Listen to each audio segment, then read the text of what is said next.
Alrighty, welcome to part 2. So, now I'm going to start trying to categorize these things a little bit more. Let's see, where should I start off with? I should probably leave the best for last, I guess. I guess it doesn't really matter. Anywho, Wario is probably going to be near the end. I like Luigi a lot, so he's probably going to stay at the top. Not a fan of Peach and Daisy. I mean, once again, it's like one of those things where it's like, kind of like Luigi, where it's like, I have to learn a specific thing. It might not be a bad problem, but with Daisy, you have to learn how to float. And for some reason, that's really weird to me. And also, just at a glance, it's hard to understand the purpose of each of her moves. I get a general idea, but I just don't understand the Peach and Daisy character at all. So that's one of those characters I'd probably have to learn. But the character doesn't interest me at all. So, but at least I like Daisy a little bit more because she's like, yeah, let's go do things. So that's why Daisy's up here and Peach will probably never be played. And then, let's see. Ice Climbers, desyncing. Said that in the last video. They're simple. They're kind of fun. I still can't believe that they put Ice Climbers in Smash. It's like, even when they were added in Smash, I'm like, I am the only goddamn person that knows what Ice Climbers is. I've asked so many people. No one knows what Ice Climbers is. So, maybe someday I'll play 2-player on Ice Climbers. But that probably will never happen. But Ice Climbers was kind of a hard game. Yoshi. Yoshi was one of those characters I was considering on playing a lot, but I just never got around to it because I had so much fun playing Link in Marth. Because swords. I'm a sucker for swords. In Marth, he's got that cape. I'm a sucker for capes. I love capes. Also, he has a counter. I like counters too. Also, his sword looked kind of nice. Other than that, I mean, that's the thing about Marth. I like Marth for his gameplay. The character, I don't much care for. Then I looked up what his character was about. Don't care about him even more. He's exactly what it is. He's just a generic good guy. Captain. I don't care. Lucina is more interesting of a character because she's from a doomed timeline and something like that. I could be getting that slightly wrong, but I just know that she knows that Grima was going to possess Robin in like, I don't know, something like that. Also, that's another reason why I like Robin, because dragons. Evil dragons. But, of course, we only get to play as the good Robin, apparently, because from the proper timeline. Whatever. Anywho, I like Lucina more because of her little gameplay style. Also, long hair. I like characters with long hair for some reason. But she doesn't have the tip. I love Marth's tip. Don't take that out of context. But, Lucina, she's also a bit shorter range, but she is faster. I do like the fastness, but losing the tip and having a little less range, that's a bit of a problem. But as with her, Marth, Chrom, and Roy, these are all characters that I'd have to play all at once, and I just haven't done it yet because they have such tiny differences between them that it'd be hard to choose.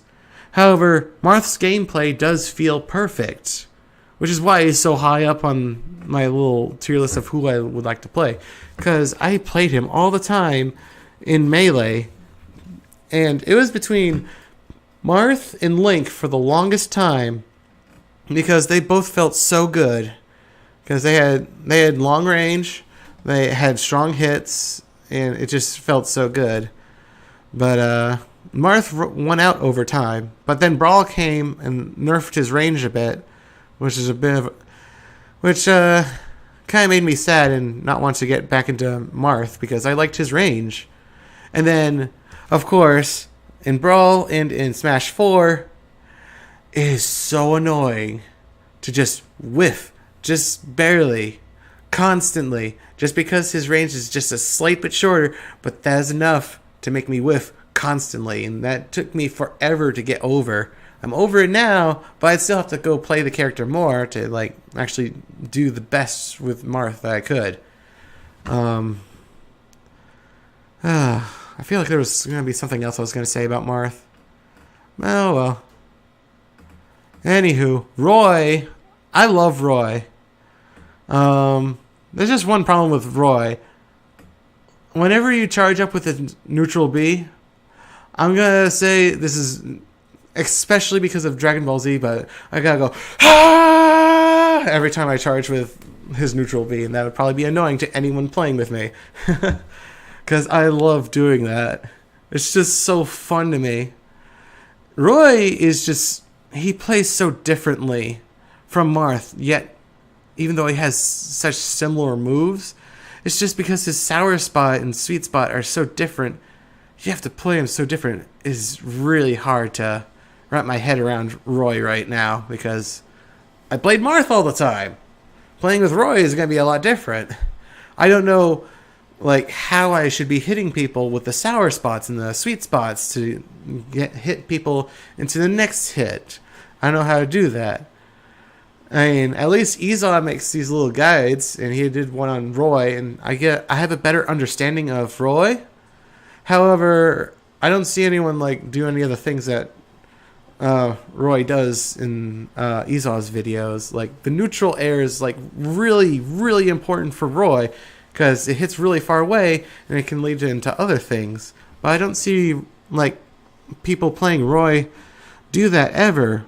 But I don't know if that's because maybe that's not like Izawa is wrong or something, or if there's too many bad players on For Glory, which is a possibility. But and then there's Chrom. I don't know. He's probably gonna be like Roy, but without the sweet spot, sour spot thing going on, because Roy's moves were changed up a slight bit in Smash 4, so I could get into that. However, Chrom's recovery being Ike's recovery makes him like the worst out of the four. So, because he doesn't have the sideways recovery that Marth and Lucina have, and he doesn't have the up B that these other ones have, which is very versatile. Especially like Roy's, because Roy's can go like straight up or really horizontally. So, Chrom has like the worst recovery. And speaking of Ike, I do like playing Ike. Like, Iza's like description of Ike being the most honest character in the roster. It's like, after playing all these characters many times, I'd have to agree with him. Ike is pretty simple. You can't like do any sort of jank with Ike. He's very simple, which is kind of a problem because, well, you can't really do anything like mind-boggling or anything. So it could end up being a Charizard situation. It's strange that I like Ike because he's a slow character, but no. When I fight Ike players and when I play Ike, he's fun. It's like I feel like I'm playing against someone else's mind instead of fighting against their character more than anything else. Because without anyone else, everyone plays their character a certain way, but Ike, you have to really know your spacing very well and know. I don't know. Whew, I'm running out of breath. But I really like Ike. So he's up there, and he is getting a little bit changed. He has an up air change in Smash Ultimate, which is probably a good thing because his up air didn't seem to be the best before, but lingered for a long time. And then if you ever didn't want it to linger, you generally use the forward air because the forward air starts up really high. So whenever you do an up throw, it's best to do a forward air because it starts up really high. because the up air was too short. It couldn't hit people when you throw them up in the air. Shulk. I'm going to move Shulk up a bit. I don't know how far up. I don't know if I want... I don't know. I might move him up here. Because I love Shulk's whooshy whooshy sword. His big whooshy whooshy sword. Because I like having a lot of range. And Shulk has that. Problem is, he's a bit slow. Ultimate's a bit faster, though. So that might balance out. So he might actually feel good again. Also, the biggest problem I had with Shulk in Smash 4 was the Monado selecting. And they fixed that in Smash Ultimate. So I might get used to him again. However, with the way that they've done the Monado selecting now, I might have to get... I have to get good now. I have to, like, freaking learn how to do from one... Going from one Monado select, comboing into another Monado. Another move. So, that'll be difficult. I also like Shulk's style. It's not like the best thing ever, but I also like choosing the Dunban look. On a side note, I watched that's like the only game I've seen the entirety of Xenoblade is for all the games is Xenoblade Chronicles, and that was because of Chugga Conroy. Damn, that playthrough took forever to go through, but I can only imagine how long it took for Chugga Conroy to get through it, because holy fuck, there's so much grinding in Xenoblade, and he just skips past all of it. So I don't watch Chugga Conroy much, but I gotta say, God, thank you, Chugga Conroy, for doing that, because I was curious about Xenoblade. I kind of like Xenoblade. Even if at some points it feels like it's a crazy twist for the sake of being a crazy twist. But, I mean, if you've done a lot of grinding, those twists probably mean a lot more, because you're so used to just doing the same thing over and over. But yeah, I like Shulk's gameplay, even though it's kind of simple, kind of not. It's really weird, and I like his style. And Dunban's my favorite outfit for Shulk. And also another reason why I want to use Shulk is because I know a Kirby main, and if I always hear that Kirby mains love Shulk using the Monado arts, so I might use Shulk just in case I ever start doing doubles with him. Unlikely, very, very unlikely, but hey, I love Shulk, so that might happen. I don't think so, though. Let's see here. Robin. Let's see. I'm gonna make a new tier for Robin. Yeah. Cause I like him mainly for his style, because I like magic and swords. And he has a cool outfit. It just bothers me he doesn't have his hood. Oh my god. When he had his hood on in his introduction in Smash 4, it was so awesome. It drives me nuts that he doesn't have his hood. At least Little Mac has his hood. But not this one. Not Robin. Makes me sad. He's a bit on the slow side. Most attacks do often like work well with each other, at least, so it's nice, but it feels like it could be very easy to get past Robin's moves, so I don't know. He's one of those characters I have to learn a bit more of. I like him mainly for his style, but I do like his gameplay. I like everyone's gameplay. For style. And then Falco is in the same boat as Robin, because I like Falco's attitude a lot. However, it's a double-edged sword, because he's a cocky character. I like putting my mind in the mindset of the characters. Falco's cocky as fuck. And I don't want that to translate to me, and I'd be like, ha! Piece of cake. Because that might piss people off, but hey. I don't know. I might get over that. But his gameplay is a little bit less, like... I like... How about this? Fox and Falco. I like Fox's gameplay more. Fox is boring as fuck because he's like Marth. He's just a general good guy commander dude. So don't really care too much about Fox. I love Fox in Melee though, because all right, here's my story of how I got into Smash and well, Nintendo in general. Because when I first got into Smash, I knew about oh crap! I didn't realize I was off the side. Boop. Sorry about that. Because when I first played Smash, it was on the Smash 64. Melee wasn't out yet. The only characters I knew was Mario, Luigi, Kirby, oh yeah, Pikachu, and Jigglypuff. Those were the only characters I knew. I didn't know anyone else. So when I saw Link and Samus and Fox, those characters look so awesome. Because Link, because of swords.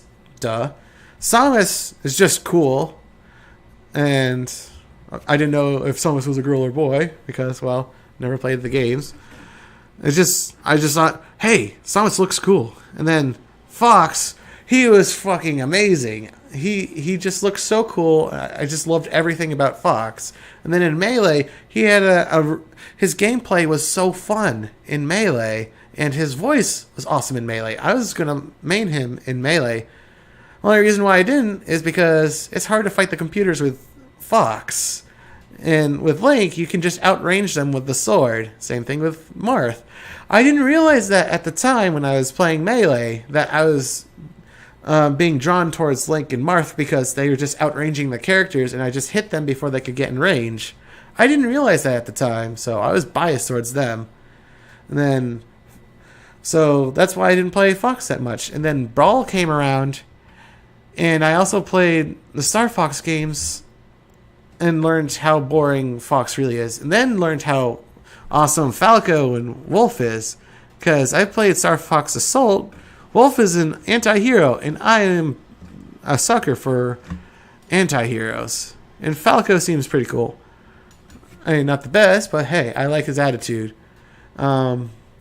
Fox's voice in Brawl is terrible. It's just like, ha, yeah. It's just like so high.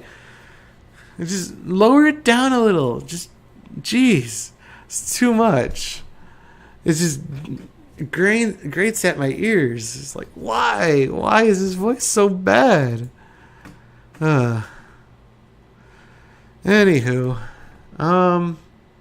yeah, so that's Falco and that's Fox. Fox's gameplay, I'm going to put Fox up here because he is really fun to play. He's kind of like on Sheik levels of gameplay, and that's the whole reason why I like Sheik. Sheik is really fun to play gameplay-wise. Do I care about the character? Not at all. Same thing with Greninja. They're just really fun characters to play. Greninja's gameplay is a slight bit worse, but that might be a thing of I don't know the character well enough. Because, I mean, I play Link now. He's really fucking slow. I just don't think about it because I've played him so much that everything feels so natural. I wonder if he would feel as great as he does if I played him now. As opposed to, like playing him for the first time now, I should say, as opposed to having years of experience with him before. Because he feels amazing now. So, Greninja might be a case of I just need to play with him a bit more. So, as for Sheik, I played Ocarina of Time all the way through once, and I started playing through Ocarina of Time again. I don't know what it is about N64 games, but it feels like there's something that wipes my mind whenever I play them, because I just can't remember anything about it until, like, someone's like, here's a picture of this scene. Do you remember this? And I'm like, oh, yeah, I remember that. But if I'm just trying to recall it from my brain out of thin air, I don't remember shit about Ocarina of Time. I don't know why N64 games are like that. And sometimes I'm wondering if it's because, like, a lot of them run at 20 or 30 FPS. Because I'm used to, like, higher frame rates than that. I don't know. I don't know. Ocarina of Time just puts me to sleep. I mean, I'm not going to say Ocarina of Time is a bad game, because it is a good game. It's just, it doesn't seem to have anything interesting about it. It's probably the best way to go for a first 3D Zelda, though, because it's like, this is the quest. This is what Zelda's all about. Then all the other Zeldas after that can have their own little special gimmicks. I love Wind Waker. I love Twilight Princess. I've played those to death because I had them both on the GameCube. And now I have them both on the Wii U, the HD versions. I love the HD remake of Twilight Princess. And I suppose I should mention Skyward Sword. I love Skyward Sword, but sure, there are some really bad choices in Skyward Sword. It's like they can't decide if they want to go one way or the other with Skyward Sword. That's all I'm going to say about that. Oh, yeah. And it sucks that Girahim's not in the game because he would have been so fun. He would have been like up in this area. He may not be the main, but he's a fun character, kind of like Falco. And he's fast. He's dark themed. He's just a fun character overall. I probably would have played the shit out of Girahim if he got in the game. But no, he's an assist trophy. Oh well. So, that's how I feel. Oh yeah. Another thing about Sheik. She was just exposition, wasn't she, in Ocarina of Time? She just never did anything. She just talked a lot. And she was going to be in Twilight Princess, but we didn't get to see that. So basically, you just get to see her be a ninja. Ninjas are cool. So that's all I like about her. Because she has fun gameplay. Same thing with Greninja. So, let's see here. That's why they're like towards at the bottom, because I may not like their personality or whatever. They just have a cool style, and I like their gameplay. That's why they're like at the bottom of like this best list, because they're not bad enough to be down here. Yeah. Because these are like mostly gameplay. I love the gameplay of these characters kind of deal. Let's see here. Oh, is that Falco? Alright. Oh yeah. Did I mention Corrin?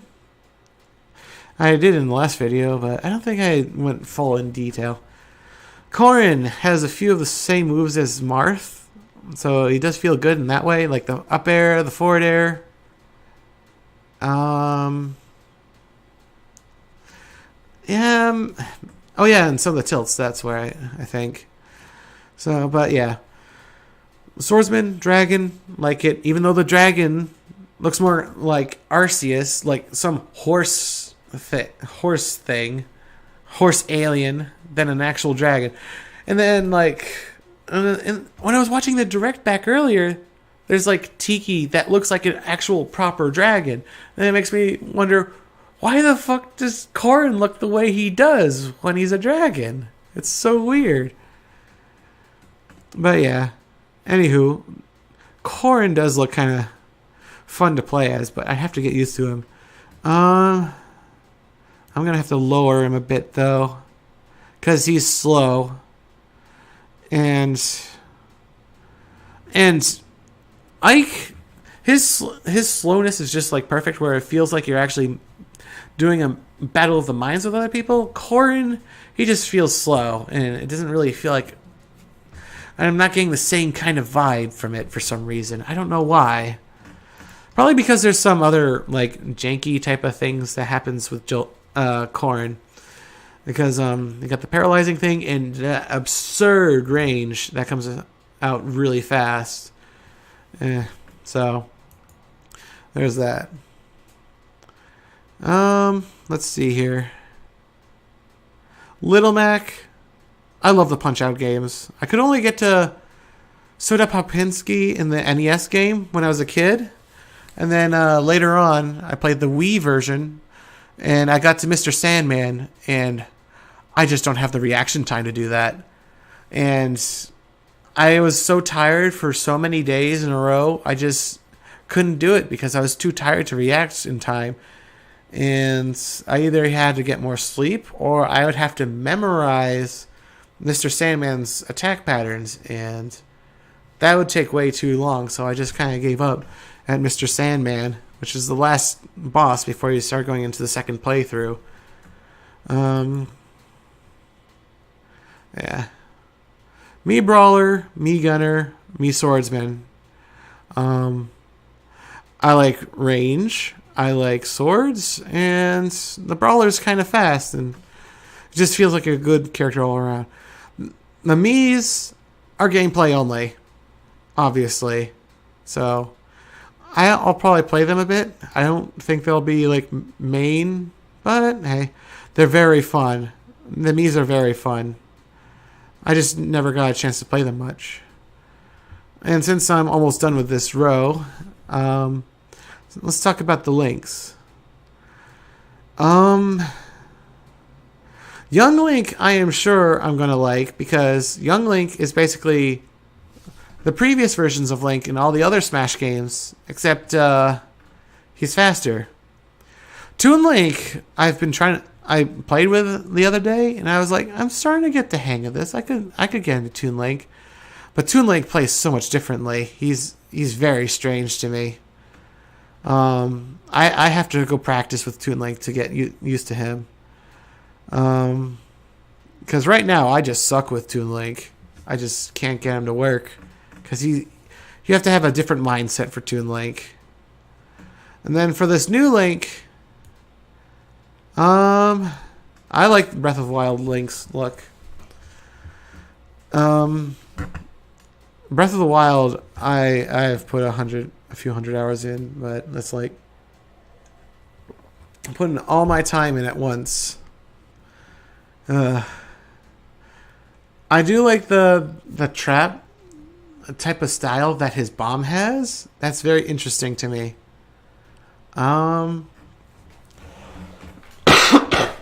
Sorry. Let's see here. The missing the hook shot is a problem. That does detract a point from him, but I'll just balance that out with his style looks really cool. I like Breath of the Wild Link. And his bomb is cool too. As for his other attacks, he's a bit on the slow side, but the question is, how slow is he going to be in comparison to all the other characters? Because, also, I wonder if he'll still have that fall speed reduction thing, because in Smash 4, for some reason, Link was the only one that had a 90% increase in fall speed, which made him kind of fast, even though he was really slow, because he could use the Nair and land really quickly and then follow it up with a jab or something like that. I liked doing that, and it messes people up so much. So he was fast in a very strange way in Smash 4, and I don't know if he's going to be like that in Smash Ultimate, because most of the characters are increased their fall speed by 60%, and I think Ryu was like the only other person that had a difference, and he had a 40% increase in fall speed. So, yeah.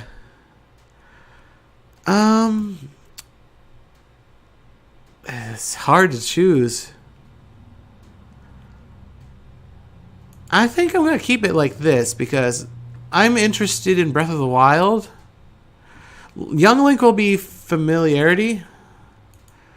Also, on a side note, I don't care about kid characters, but Young Link is cool to me because he's basically someone that has the experience of multiple lifetimes because of his timeline shenanigans. So he's kind of cool to me because of that. Because he's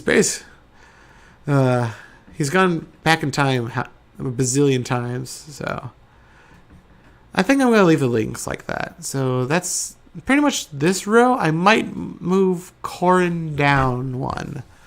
I might not. I think I'm going to leave him there. Let's see here.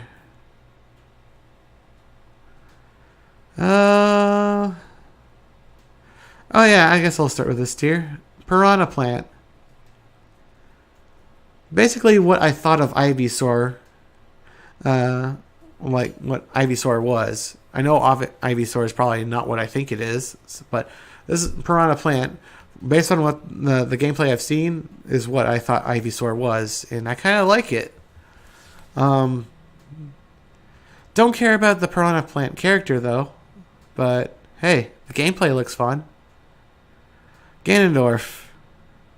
I had so much fun with Ganondorf. I had like over a few hundred matches, like 200, 300 with Ganondorf. He's just so fun, and I've had a lot of Ganon Dittos with him in Smash 4.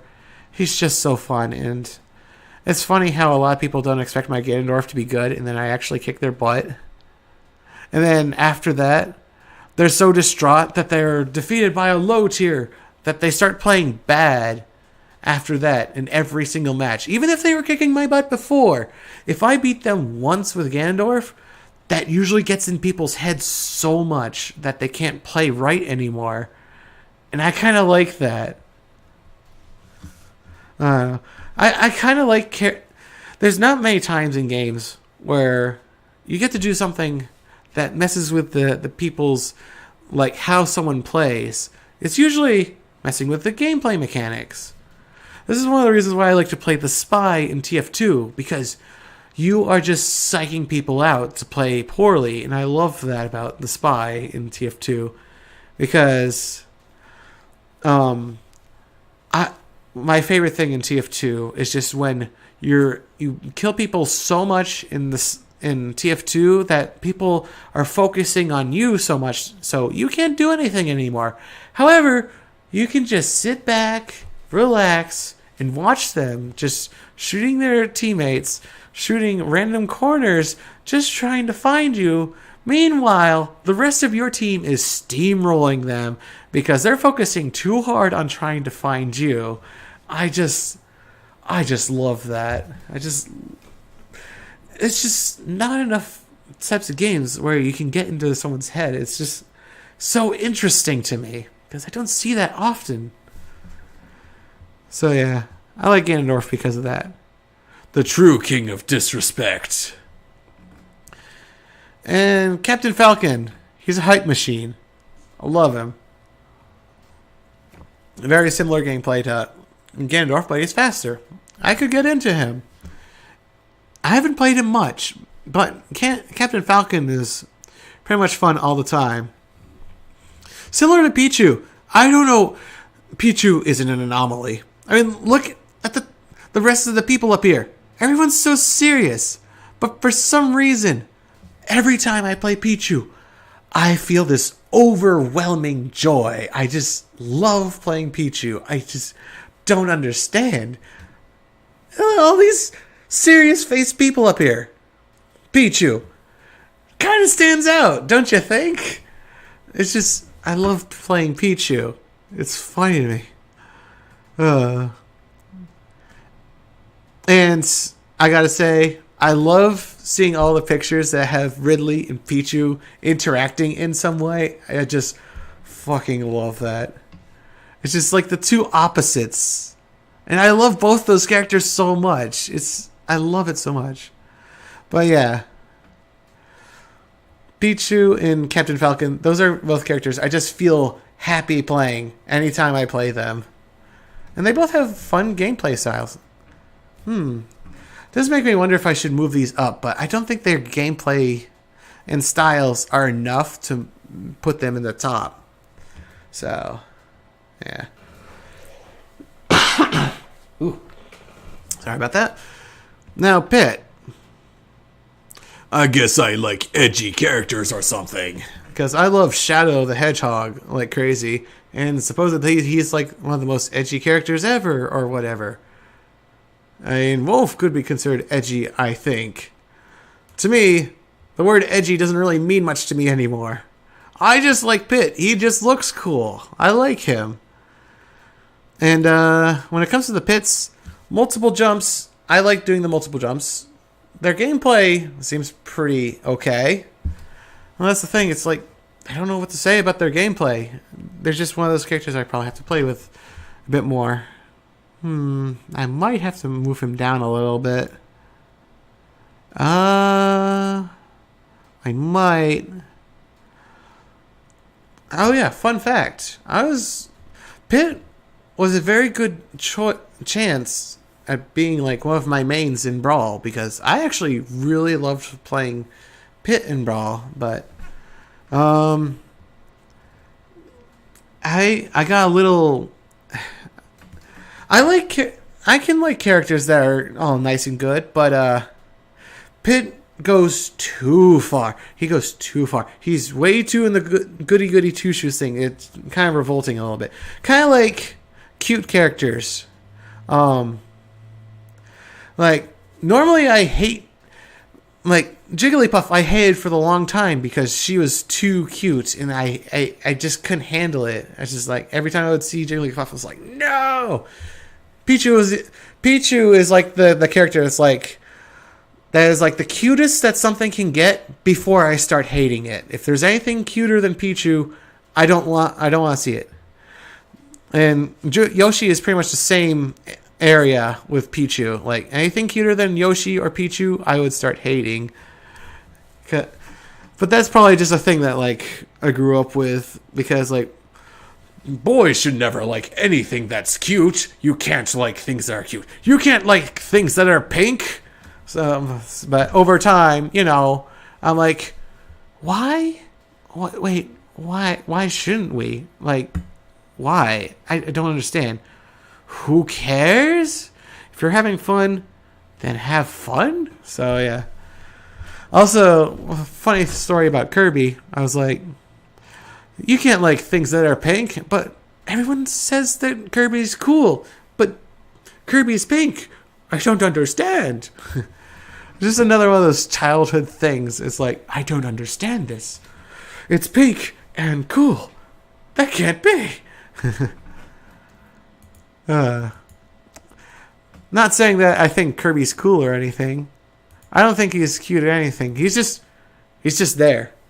He's like the most neutral character. I don't like him. I don't hate him. I just don't feel anything with Kirby. I mean, that's kind of the thing. He copies something else, and then you feel something about that.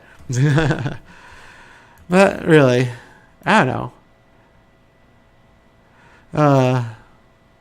I will say I played the hell out of Kirby's Adventure. Like, every time I happened to be sick when I was a kid, Kirby's Adventure is the game I just happened to want to play. I just noticed that after a while, because whenever I would get sick, Kirby's Adventure is the game I'm playing. So I don't know what that is about.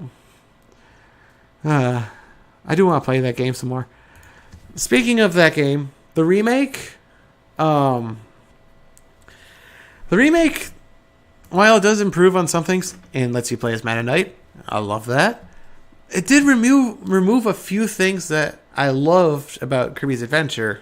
A few of those things is like some of the reasons why I loved Meta Knight. Like, for example, Meta Knight is the one throwing you the hyper candy in Kirby's Adventure. They removed that in the remake. In the remake, Meta Knight like stays at a specific distance away from you in Kirby's Adventure, implying that he's like super fast. It's like, oh my god, he's so controlled and all that stuff. And then in the remake, he just kind of waltzes about whatever, doing whatever. It's like, really? I mean, really? It's just like, he doesn't feel threatening at all. At least in Superstar, he kind of did that as well. Even though he wasn't like fixed to your position, but he just wasn't as threatening in the remake. At least, I will give this to the remake though. If you fly up to the top in the boss fight, like, Meta Knight can almost touch you. It's like, it looks like his sword's like poking you when you fly up in the remake, and that's kind of intimidating. Whereas if you do that in like the original Kirby's Adventure, that room is way too big because of how tiny the sprites are. So like, he's just like jumping up halfway across the room, and he's nowhere near you, but he's still trying to slash at you, and that's just kind of funny. But yeah. I don't know. I suppose I should talk about Meta Knight now since I've gone there. Meta Knight. There's a lot of things in my life that have affected me in many ways. Meta Knight is one of those. He's one of the reasons why I try to get better at stuff, because seeing the whole fucking, oh my god, he was a Kirby all the time. You mean I can be that badass as well? Holy shit! So that was a really good time when I first saw Meta Knight get unmasked. Why didn't I expect him to be a Kirby in the first place? Well, here's the thing. All the characters, like all the enemies in the original Kirby's Adventure, they're all the same size. A lot of them are very circular. So I just didn't think that was a possibility. I've also never seen something like that before. Meta Knight did a lot of firsts. I've never seen the concept of a duel, and then Meta Knight showed it to me, and I'm like, yes, duels are fucking awesome. I love it. So, and of course, swords are awesome, and I love masks a lot. I don't know why I like masks. I just do. I like Vega's mask. I like the mask that like flies around in Super Mario Bros. 2. I know there's other masks, but I can't really think of any. Oh yeah, Samus's mask. Dark Samus's not so much for some reason. Probably because it's like too thin. It didn't really look like a normal mask. But I don't know. Sometimes I wonder if it's just because like the angular thing is like, so focused, because look at all these serious face people. So serious. And then Superstar gave him wings. I love the fuck of the bat wings. I love bat themed things. Bats are like my favorite character animal for some reason. Because their wings have always looked cool to me. And they're a thing of the night. And I love the night because I'm relaxed at night and I feel cool at night. So, in both senses of the term.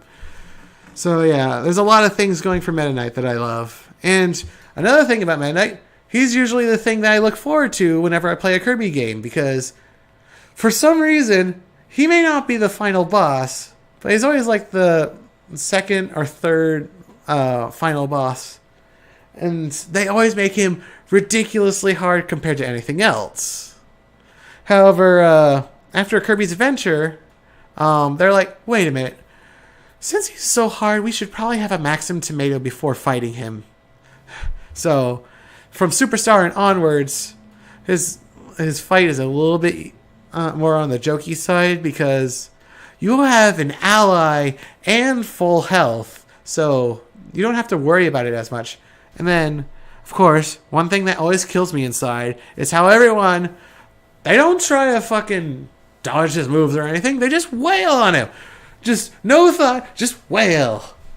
I mean, that would be Kirby's mentality, but it just drives me nuts. It's like, wail, wail, wail. It's just like, you're not going to even try to like figure out the boss's movement patterns or anything. You're just going to wail on it?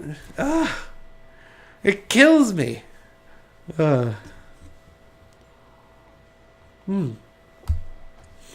So, yeah. I like Meta Knight.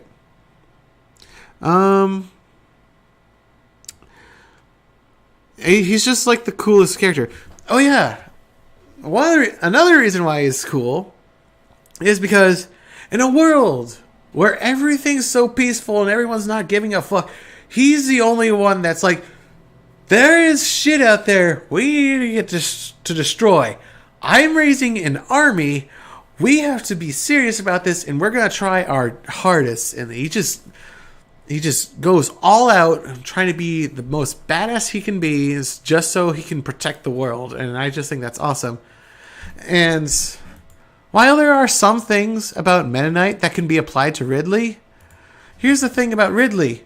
Pretty much everything that you see in Metroid is an ugly thing, and it's just, whatever. So when you see Ridley, you're already in a world where everything's all serious and all that. So when you see Ridley, it's just another serious thing. So you don't really get the same effect as Meta Knight, where he's like the only serious guy in this whole world of relaxing things.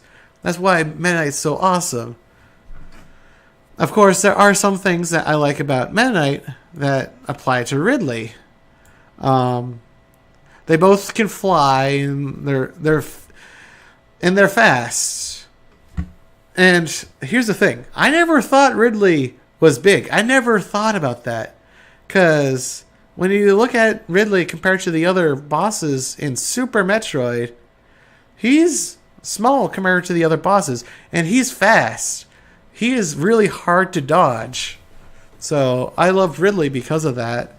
Also, they set him up at the beginning of the game, so you have like motivation to fight Ridley because he kicked your shit in earlier. So that's one thing I like, because and Ridley is the character that I play the Metroid games for, because I always want that Ridley fight.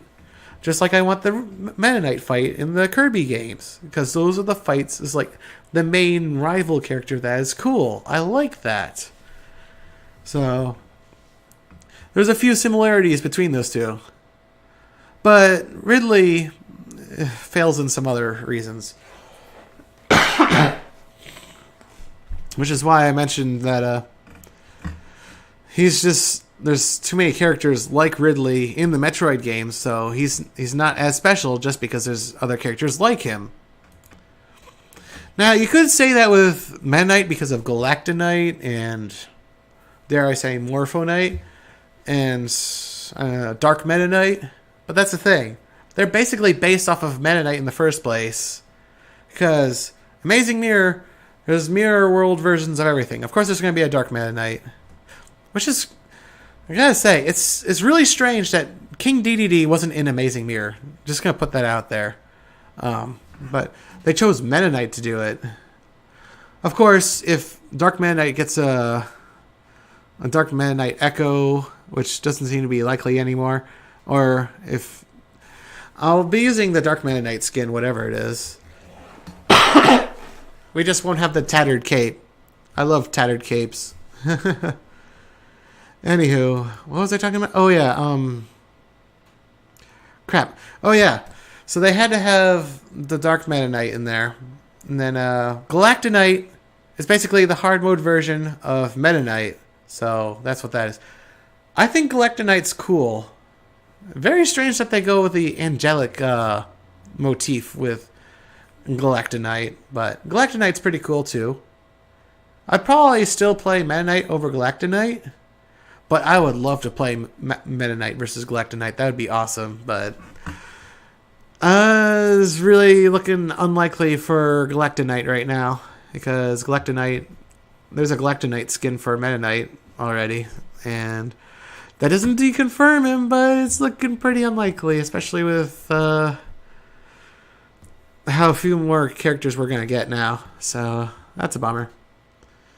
And then Morpho Knight, which is a spoiler, so I won't say that. But yeah. Whew. I think I said everything about those characters. I'm running out of breath again. Now, and I already talked about Pichu. Oh yeah, by the way, I will say this about Pichu though. I don't care much about Pichu, the Pokemon itself. I don't. I just love it in Smash. I don't know. I just always feel happy playing Pichu in Smash. Those big floppy ears, the cute voice, which I'm not going to try doing right now because my throat's still kind of destroyed. But yeah. Oh yeah, since I'm mentioning Metroid characters, Dark Samus. A lot of things similar to Ridley. Also, these are not in order still. I'm just talking their characters. Dark Samus, a rival character.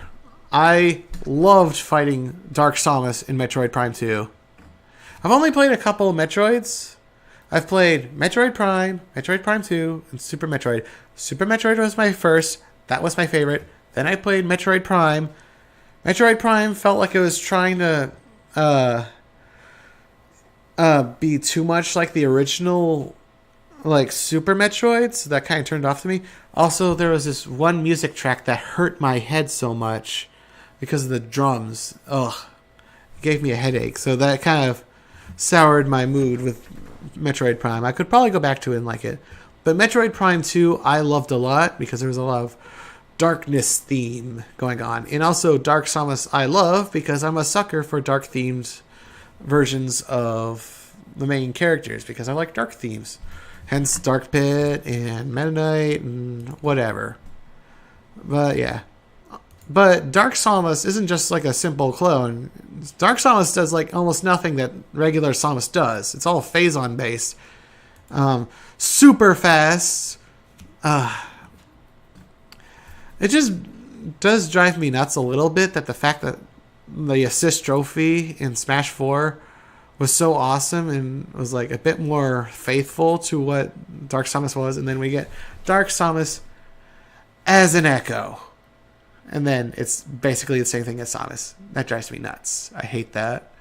But hey, at least we can play as Dark Samus. But hey, at least the posture's different. I would say it wouldn't have been enough because we had the Dark Samus suit in Smash 4 and that looked cool. But it didn't have the postures and such that Dark Samus does. I like Dark Samus's movements in Ultimate from what I've seen so far. Dark Samus looks so much cooler. Alright. I'll talk about the rest of I'll talk about it now. Lucario. Oh my god. My nose. Oh. My cold. It's bothering me. Alright. Lucario. In Brawl, Lucario and Meta Knight were the two fighting for my love to be my rival, my main, the most in Brawl. Because I just was pretty much fresh off of watching the Lucario movie, so I loved Lucario like crazy. Just like I used to love Mewtwo because of his movie.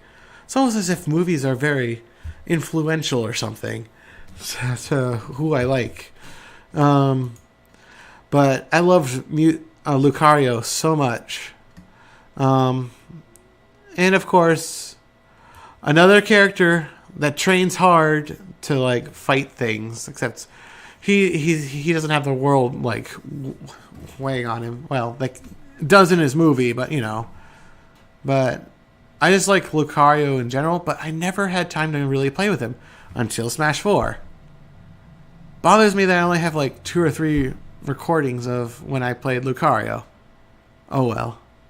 I'll get more recordings of Lucario gameplay in Smash Ultimate because I had fun playing with Lucario. Because when you start getting down with Lucario and start watching him be played well, he is like a graceful, fun character to watch. I love Lucario. His R.O.B mechanic, while very controversial to some people, it's like, as long as Lucario's alive, you can lose. You have to be careful with Lucario. If you can kill him early, then do it. But yeah, I haven't watched Lucario's movie in a long time, so I don't really remember why I loved him. So that's something I have to do, but I have to find time to look for the movie and to watch the movie. So that'll be a while.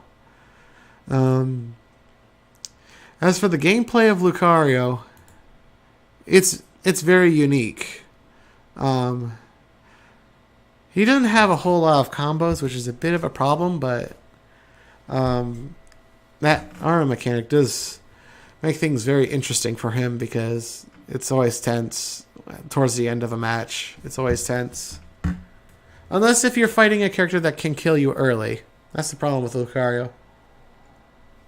Because if you get killed before his gimmick can be even allowed, then it's like,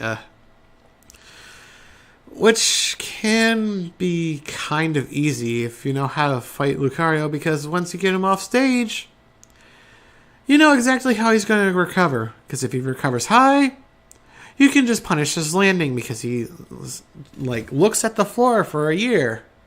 And if he goes straight to the ledge, well, it's easy to know when to hit him. So his recovery is just too predictable. And then his neutral, before his aura gets really big, is really, really easy to like abuse because he has no range. So that's a bit of a problem for Lucario. But overall, outside of that, he's fun. He's just I don't know where to put him sometimes. But he's definitely up here, though. Wolf. Wolf is an anti-hero. I love anti-heroes. And I love the Spaceys gameplay. But he plays a lot differently from the other Spaceys. At least in Brawl, because he stole moves from characters that weren't the Spaceys, apparently. Like his up smashes, Sonic's up air, apparently, and stuff like that. But Wolf felt very good in Brawl. In the limited time that I played Brawl, I loved playing Wolf. Because I didn't play Meta Knight much because I knew Smash 4 Meta Knight was probably going to be very different because he was OP in Brawl. And so I figured, I'll try someone else. And then Snake was the other character I wanted to play. Because I figured he wouldn't be back ever. But here he is. But I don't know. But Wolf I loved playing so much more. Wolf just feels so good. And I love the Wolf Howling taunt. And I love wolves. So, but who doesn't? But, you know. So, in that anti-hero thing, like I mentioned, so he just feels good. And it makes me laugh every time someone says he's a clone. With that said, though, it seems like they're trying to make him a bit more clone-y in Ultimate, apparently. Because I think they gave him Fox's Nair in Ultimate. And I think they gave him another move as well from Fox as well. So it's like they're making Wolf more of a clone than he was. So that's an interesting thing that they're doing. So, I don't know. But yeah, Wolf was really high up there. Cloud. Did I mention Cloud? Anywho, his Advent Children costume is a really nice style. It looks so nice. I love it. Huge sword. I like range. He's very fast. I like speed. He has a projectile. I like having projectiles. Even if his projectile's kind of shit, I'll admit. But he just feels good overall, so I love playing Cloud. So, and I think I talked about Shulk, so I think I talked all about all of these. Now I'm going to start ordering them. So, well, let's see here. The ninjas are down there because they're just barely up here. Shulk I love a lot, but he's just a bit too slow. Now it's almost like, maybe I should make another tier. I don't know. Nah. Because there's still a good chance that Sheik could be my main, because that feels really good. Same thing with Greninja. Let's see here. Meta Knight is basically the loyalty main because, after all, you did hear me go on like a long speech about Meta Knight because I know I probably didn't even say everything that I love about Meta Knight, but I don't need to keep on harping on how much I love Meta Knight. Because he made me like, he's not the only reason why I try so hard to get better in life, but he's one of the big reasons. Just because of that fucking duel and him being like, oh, he's a Kirby too. So, whatever Kirby is. But yeah. Anyway, Samus is slow. Probably there because Dark Samus is really cool.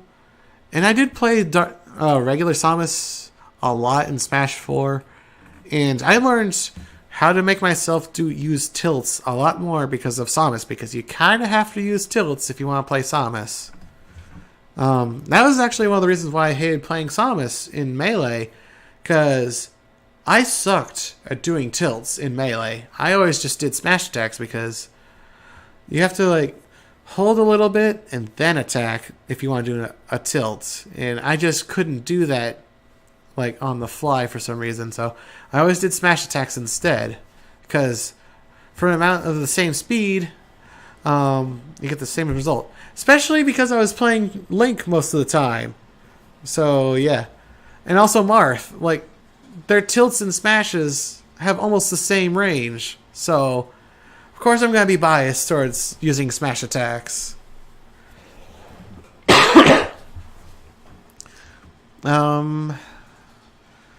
Yeah. Let's see here. Cloud. I don't care about Final Fantasy VII, by the way. I've never played it. When it comes to me knowing anything about Cloud, I played Kingdom Hearts for a little bit at a friend's house. Fun game. There's some really fucking broken stuff, but other than that, the core gameplay is really fucking fun. I wish to play Kingdom Hearts more, but I might need to use a walkthrough, because there was one time where I was just really stuck, and some Moogle was like, "Hey, go to the Coliseum," and I went there. I'm like, "Okay, I'm at the Coliseum.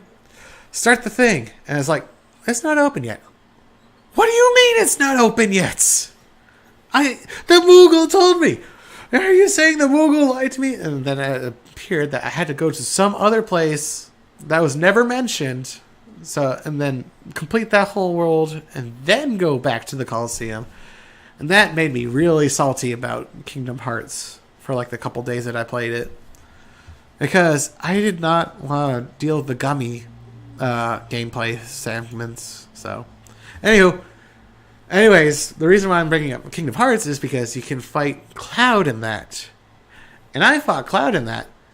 He was kind of hard, but he was a bit basic, but god damn, it took so long to kill him in Kingdom Hearts because you're so low level. And Goofy and Donald just died constantly because Cloud would just absolutely decimate them. So I was just going around dodging Cloud and attacking him constantly. So it was an interesting fight, though. I did beat Cloud in it, but I think for future times I play, now that I know that you can lose that fight and it's not a big problem, I'm probably going to lose on purpose because I don't want to deal with it. Because it felt like it was 10, 15 minutes or something like that when I'm fighting Cloud. It was stupid. With that said, I liked Cloud's outfit in that. Super edgy, I think, if I can use that word. Because he's got the tattered clothes. He's got bandages on his stuff. It's like, what are you doing with this outfit in Kingdom Hearts? But the other thing I know about Cloud is I got to see parts of the Advent Children movie, and of course I love seeing Sephiroth. Sephiroth I loved a lot because I love Sephiroth's style. He looks cool. But I didn't like Sephiroth much after I learned more about his story, and he's just like, "But mommy, I want mommy." It's like, that really makes it a lot harder to think that Sephiroth's cool. But I do like Sephiroth's fight with Genesis. That was cool. I liked it when Sephiroth was a good guy. He seemed pretty cool. Anywho, the other two things I know about Cloud is when he fights Sephiroth. That's a cool fight scene. When I saw it in Advent Children, I liked that fight scene. It's cool. And then the last thing about Cloud is when I saw some game that was revolving around Zack Fair, which is like Cloud's idol or something. And in that game, Cloud was just like a lifeless body, basically. He was in a coma this whole time. So, didn't really get to see much about Cloud. Oh yeah, also, Cloud backstabbed Sephiroth. And I'm like, that's not very honorable. But hey, You're like this lowly mercenary that's like, there's nothing special about you. So, I can understand why he would do that. Because Sephiroth would have killed him easily. And also it's kind of funny that Cloud's sword is wider than fucking Sephiroth's like body. So it's just hilarious seeing the sword in Sephiroth. It's like, he should be in 2 pieces right now.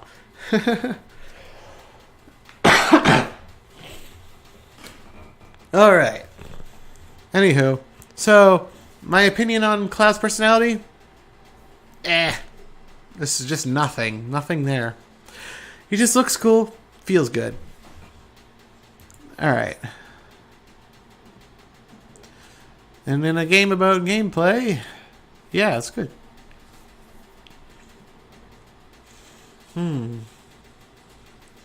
Let's see here. It's hard to choose around this area. Because I love these characters so much. Meta Knight's going to be number 1 for sure. But after that, it gets hard.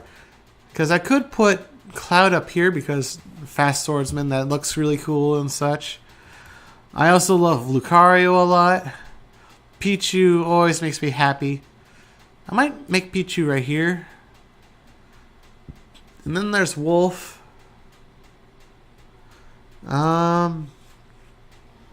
It's really hard around this section. It's really hard to choose. If I ever do Squad Strike, by the way, you can bet that I'm going to put Pichu and Ridley. I just love that so much. I love those 2 characters together.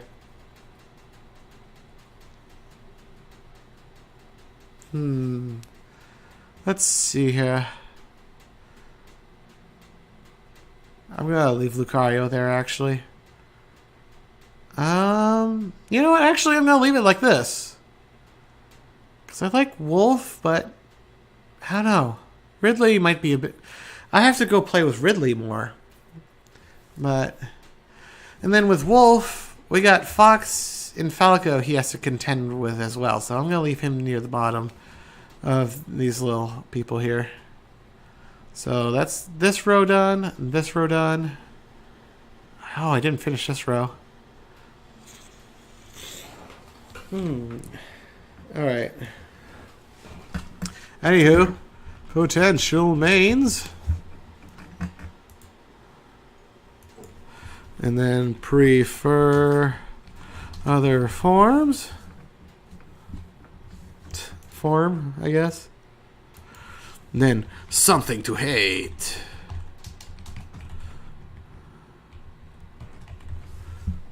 I don't hate the characters. There's just something I hate about them. I just make this a little bit more colorful, shall we? The Wall of Pain. And then let's see here.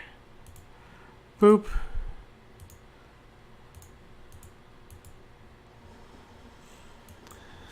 This is mainly gameplay. Because I do kind of like their styles, but this is mainly all gameplay kind of things.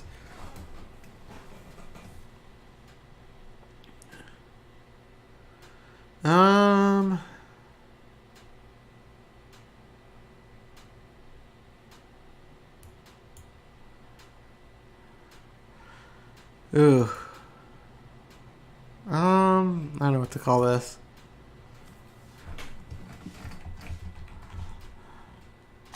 Not as much. I don't know.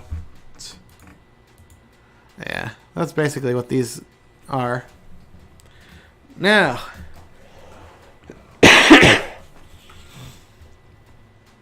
Piranha Plant. Those look fun. Might be a bit too gimmicky. I'm gonna put it right there. Sonic.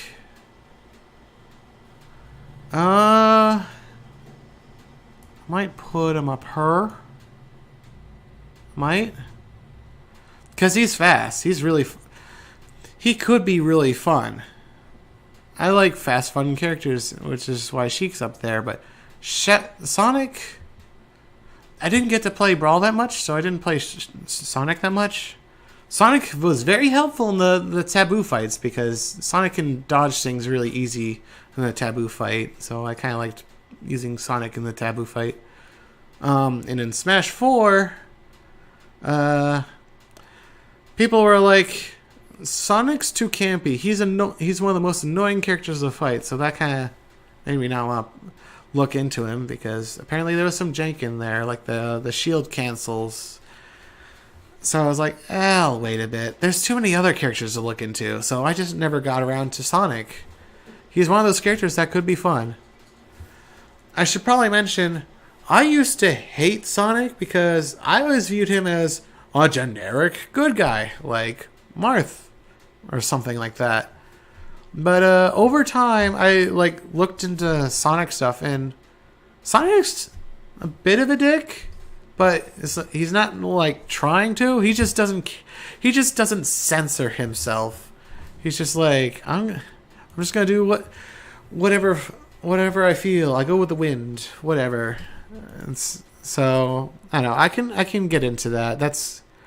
I like it when people do not censor themselves, which is why I sometimes swear. Have I sworn in these videos yet? I don't know. I don't pay attention to whether I swear or not. I'm just saying what's on my mind. Fuck censorship. There, I said a bad word. Oh no. Even though the impact of those words has significantly diminished over time, but hey, people still don't like hearing those naughty words. But yeah, I just like to use them as an emphasizer.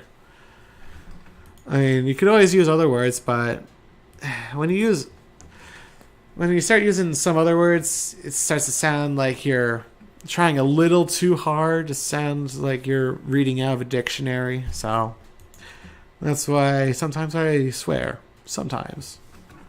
But whatever. Oh yeah. One of the reasons why I like Sonic, it's because of one of the Archie comics was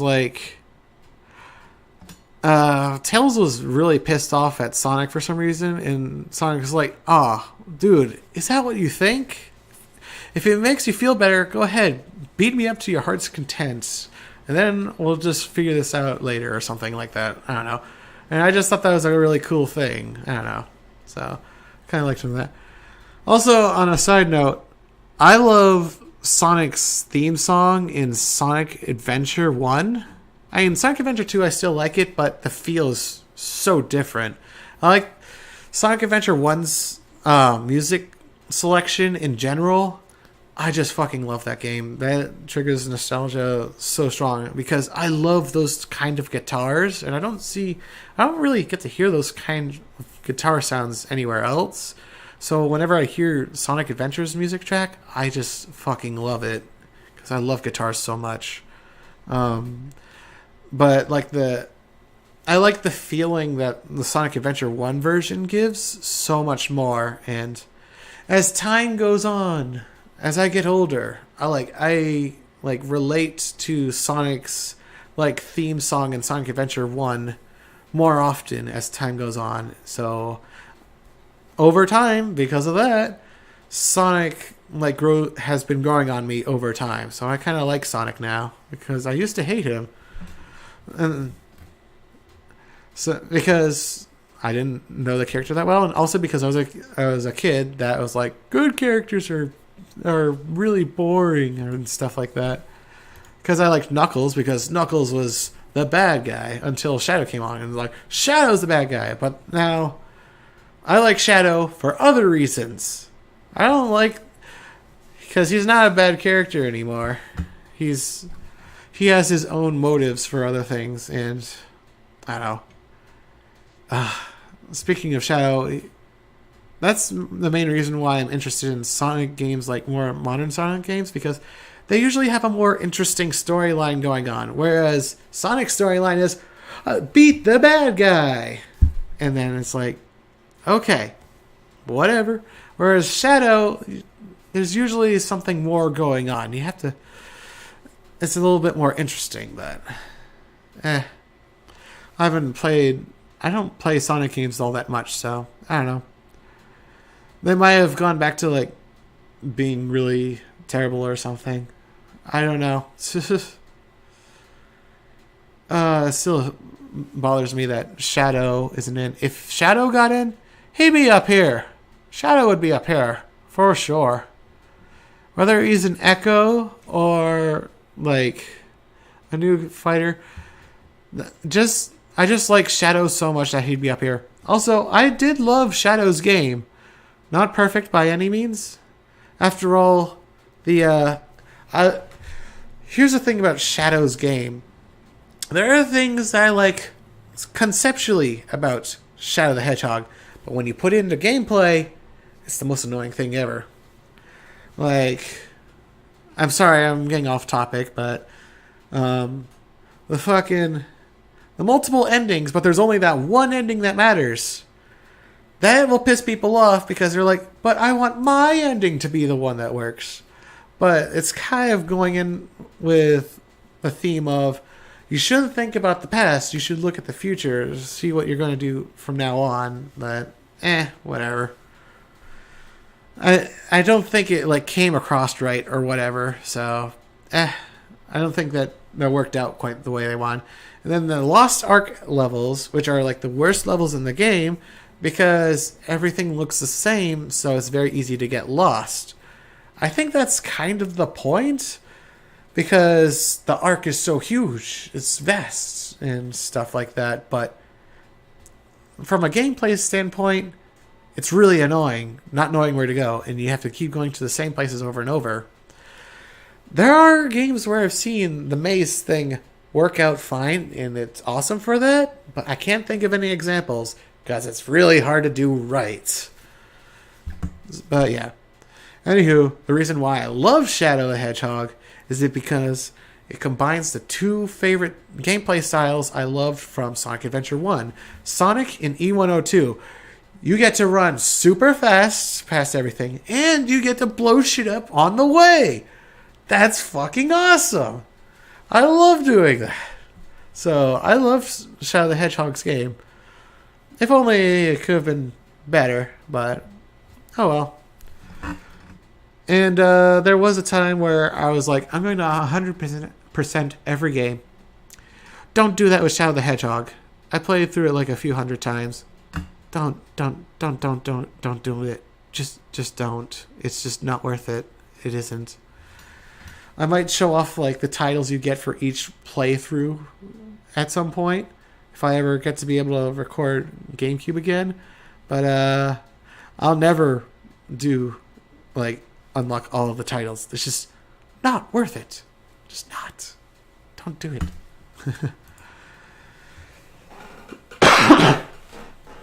All right.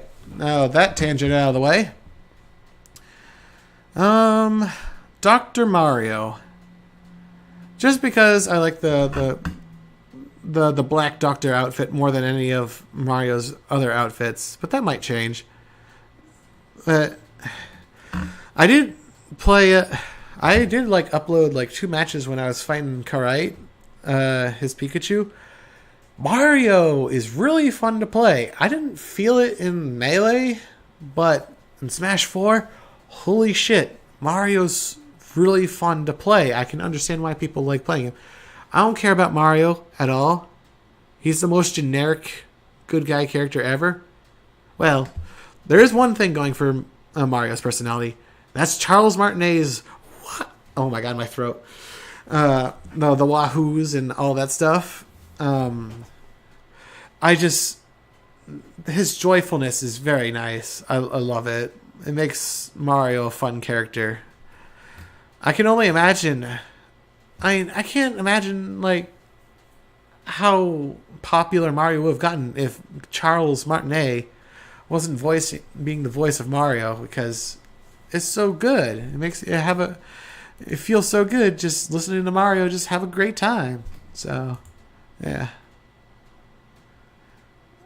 As for the Mario games, I played the crap out of Super Mario Bros. 2, 3, Super Mario Sunshine, and I'm sure there's some others, but those are the ones that are off the top of my head. Super Mario Bros. 3 is one of the games where I was like, cheating is bad. Here we go. Another one of those things where it's like, one of the reasons why I try so hard to get better at everything in life. Super Mario Bros. 3, I used to cheat on all the time. I used to skip past all the worlds. At one point I was like doing the infinite lives thing or whatever, or like having a power suit or something like that. And then Super Mario Bros. 3, Quake 2, I used to cheat in those games all the time. And I hated it. It was just so boring because I felt like I sucked all the fun out of the game. And then there's this game called Duke Nukem. If you try to put it on the hardest mode, it's like, I'm too good to cheat. And I'm like, oh shit, no! I'm going to die. I'm not going to get past the first level. Because I didn't think about the idea that I could just click out and just change the difficulty again. So I went through with it.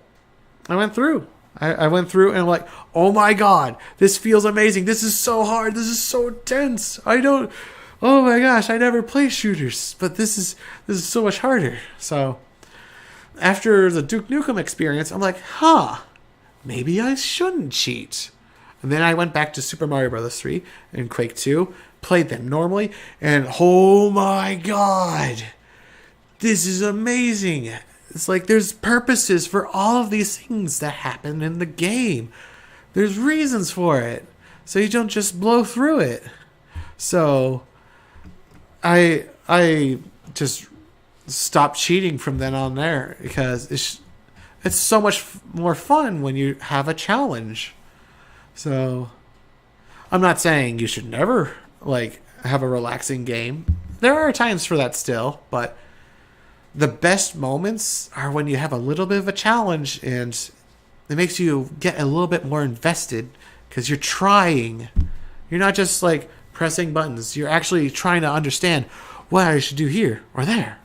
It's just like so much better. So because of that, Super Mario Bros. 3 has like a bit of a place in my heart because of that. Because that's one of the games that made me realize cheating's bad for the most part. And you can still cheat. There is another thing though. There's been times in games where I like to cheat because cheat to give myself a handicap and play the game in a different way.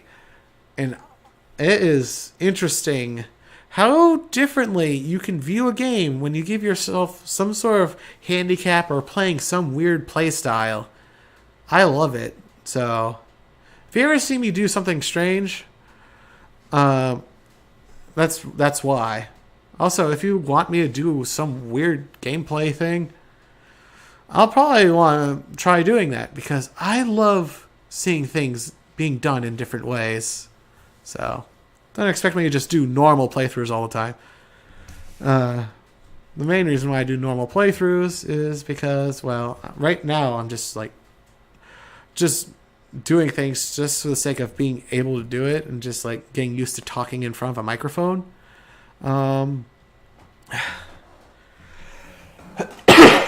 Of course, it's going to be a few weeks before the next time I record something because my throat is still bothering me. But I'm still experimental and all that, whatever. Yeah. Oh, that cough took it out of me. All right. But yeah, I'll go back to my recording at some point. I might edit videos at some point. Sorry for getting off topic again.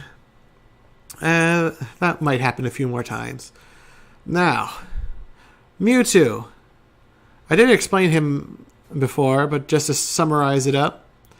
Basically, guy with godly overpowered moves, being able to blow things up with your mind because you're so smart was amazing to me when I was a kid. It's one of those little cheesy things, kind of like Captain Falcon. But then Melee came along and made me realize, oh shit, there's more to characters than how good they are at doing things. So it made me think of things differently. So I went from loving Mewtwo more than anything to hating Mewtwo, and then years later I found out that there's a cut part in the Pokemon movie, and I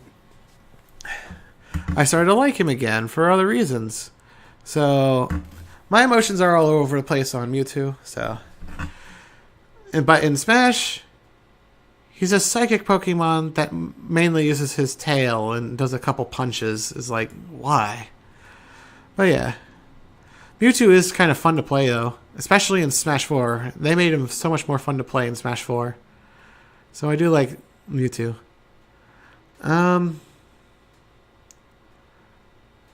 Yeah, and he was originally going to be my main in Melee once I found out about him, but that didn't happen. Anywho, so I think that's everyone up here. Now for all the characters that I need to learn more of.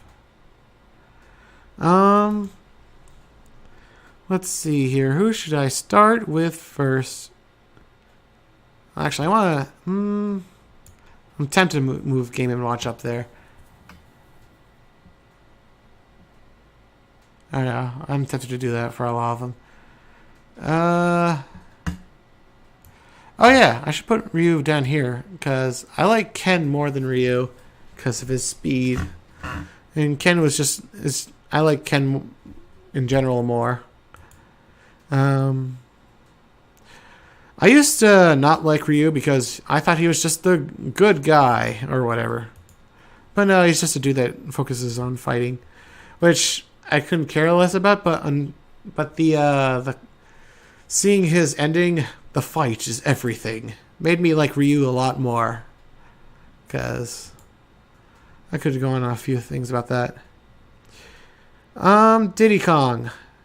I like his gameplay. I would have to get used to playing him, but I'm probably not going to play him because he's just a monkey. So, not a fan of that. I mean, I haven't played the Donkey Kong games either. Oh, there was one day I played it. I played like the N64 one, and I got to like do a 3 versus 1 against like the 3 people that owned the game, and I beat them all on my first day. So that made me feel pretty good. I felt pretty awesome for doing that.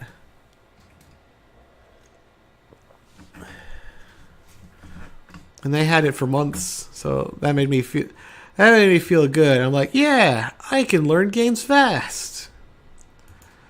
Let's see here. Oh, so many characters in this row. The reason why all these zoners are down here, where's my man? There we are. Is because they take time. They're hard to like really fully understand. Those are the kind of characters that you have to play like 200 matches in at least to get a general idea. They're a little bit harder to learn than other characters. I don't care about Mega Man himself. Mega Man games, they're fun. I've only played a couple though. I think I played Mega Man 8. It's the one with the fire sword thing. Which, I think that was on the Sega Genesis. So, for the longest time, I thought Mega Man was all on Sega Genesis stuff, but no, it was just because I only played one that happened to be on the Sega Genesis. So, go figure, right? So, I have this in joke with myself calling Mega Man Sega Man. So,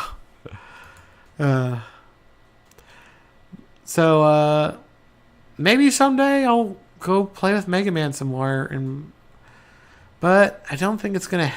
I don't think he'll ever be like main type of thing because I didn't grow up with the Mega Man games. I probably would have loved that though, because the Mega Man games are fun. They're challenging. I love seeing people try getting through them because I don't know. It's just fun to watch someone learn slowly over time how to get better at something, and then when they finally succeed, they're so happy. And Mega Man is all about that, and I love it.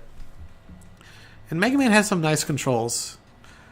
The best controls, I don't know, but it's probably like one of the best control schemes I've seen. So you just have so much control over like where you are in the air, and it's just good. Pac-Man. My original impressions of Pac-Man and Smash 4, he looked very boring.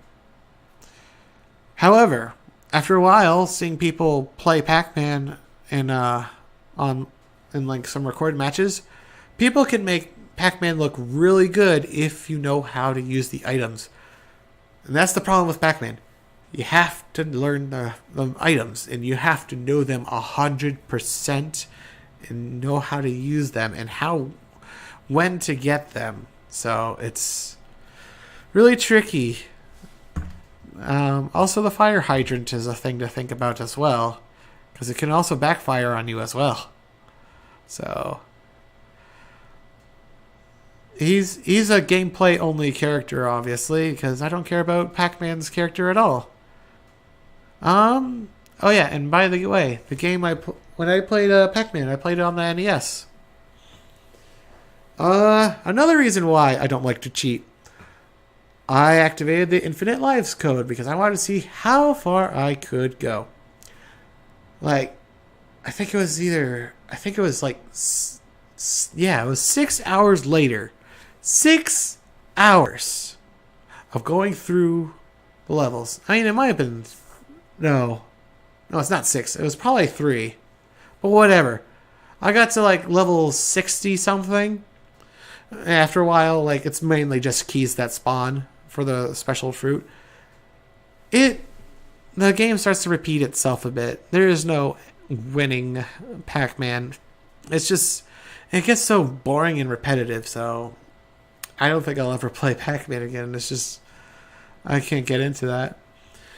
The same thing happened with the Tetris, but I can still have fun playing Tetris. Pac-Man, no, not really. But yeah, Pac-Man's going to be down here. Duck Hunt. I loved playing with the Zapper. Zapper, it's funny too, because the Zapper is more accurate than the fucking Wiimotes. So it's just funny to me. But that's the thing. The Wiimotes do a continuous stream, whereas the Zapper, it takes like a shot. I just find it funny because it flashes the screen, so there's only a little box, and if like it's lined up with your gun, it would pay attention to that, and that's where it would recognize if you're aiming at the proper space or not. So that's just interesting. And apparently you can't do that on newer televisions because of the delay that happens on newer televisions. So if I ever want to like do Duck Hunt or something, I have to use my old CRT TVs. So that's interesting. But yeah, I had fun with this playing Duck Hunt. I loved it. As for Duck Hunt in Smash, troll character. That's one reason. It's like it's fun to be trolly. It's kind of like the Falco situation where it's like I do kind of like the personality a bit, but at the same time I don't want to be like an asshole. So it's kind of a double-edged thing there. As for the gameplay of Duck Hunt, it's hard to tell, because yeah, you're spamming a lot of projectiles, but you have to like throw them at the right way. So it's another character I have to go think about. Let's see here. Wii Fit Trainer actually seems like it could be fun. I'll play the male version though. So that'll probably be weird to people if I ever did that. So, but Wii Fit Trainer, I like mainly just by a gameplay thing, but Wii Fit Trainer plays very, very weird. But I will say, I have seen a couple matches of like someone who mains a Wii Fit Trainer, and there's some things in there that it really looks like it could be fun playing Wii Fit Trainer, but I'm going to leave it low because I don't really care about the character. Let's see here. Bowser Jr.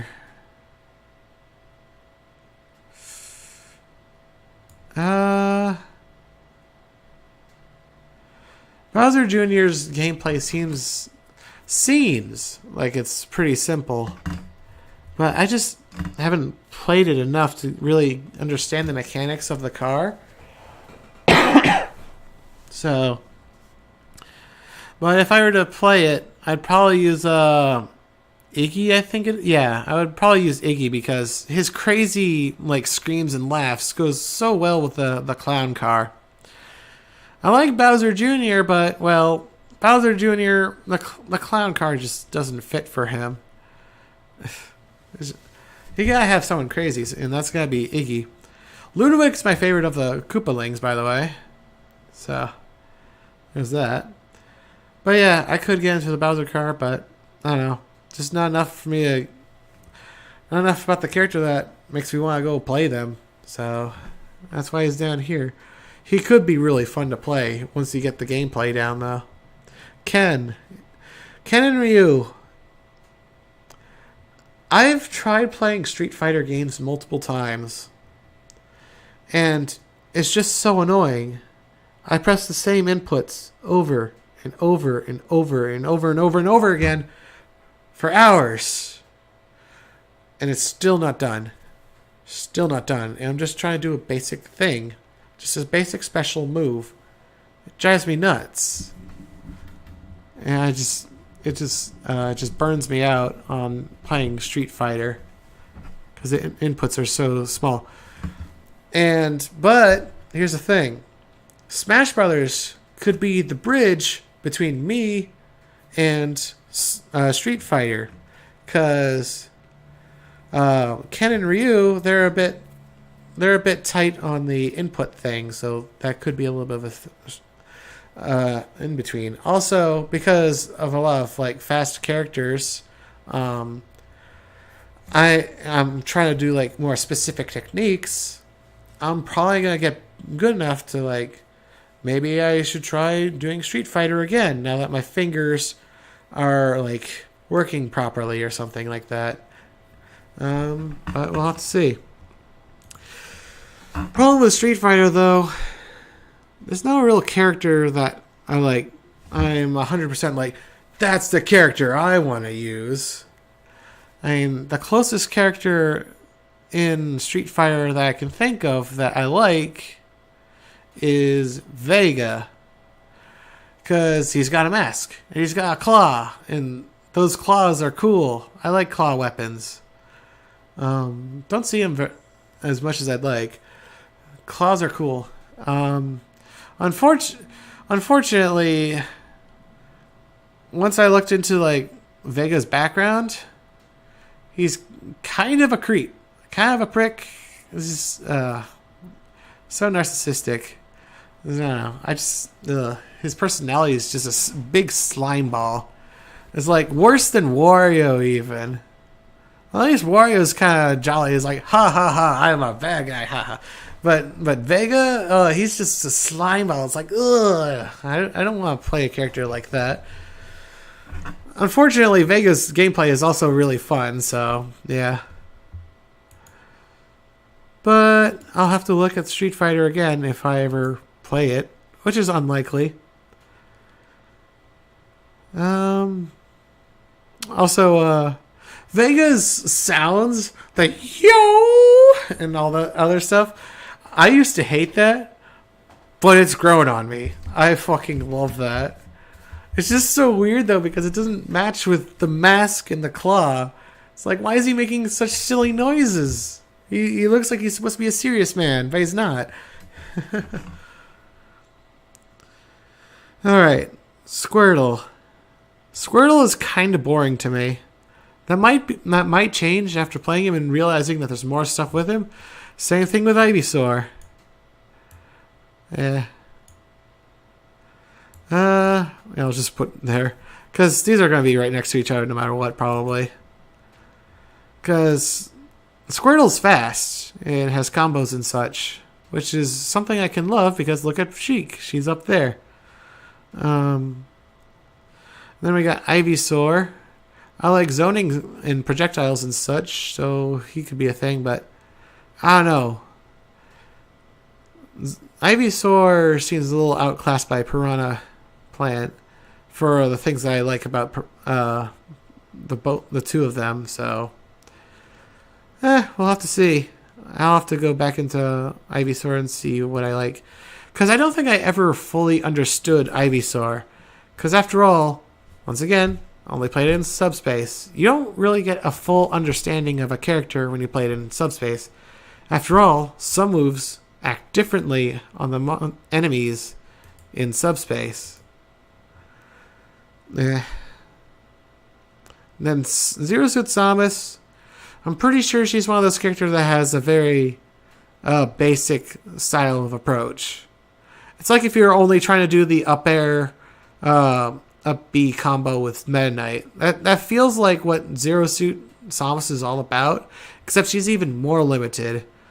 So, Zero Suit, On a side note, I still feel weird about seeing Zero Suit, because it's like, when I think of Samus, I think of her suit. Her suit's rad. It's so awesome.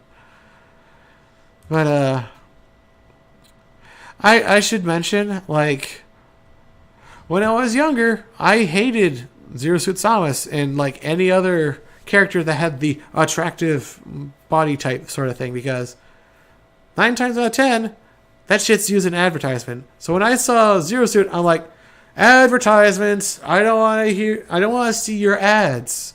So it just turned me off so hard to the character, because I'm like, you're just trying to do the fanboy thing. But now over time, I've gotten over that. So she's just kind of a cool character now to me. So I like her, but maybe someday I'll get into her. Bayonetta. She's kind of like a female Captain Falcon, because she's so stylish and trying to be all badass and all that stuff, but not quite. It's similar to that. It's just the cheesy awesomeness is basically what I'm trying to get at. She's cheesy and awesome, and that can be fun. However, she does have a lot of hate against a lot of people, and I never really had a problem fighting Bayonettas on For Glory. I don't remember really losing any. I only lost once that I can think of, and that was when I was using Pikachu, because I didn't really think of how I could fight Bayonetta's long-ranged legs with Pikachu's short range. So that was it took me a while to get used to that. Of course, I didn't use any quick attacks or anything, so that's kind of a problem. But Bayonetta, I could play. Don't know anything about her games, so she's just a fun character, but I don't see myself playing her. Zelda. My niece wants to get better at Zelda, so I have tried to play with Zelda a bit. She's actually kind of fun. And if you play against a Zelda player that knows what they're doing, they are so scary. Because you always have the threat of the teleport. You always have to be careful about where Zelda's going to teleport, because it could kill you if you're not paying attention. Also, of course, you can punish her for teleporting to the wrong place, but you have to have some good reactions for that and stuff.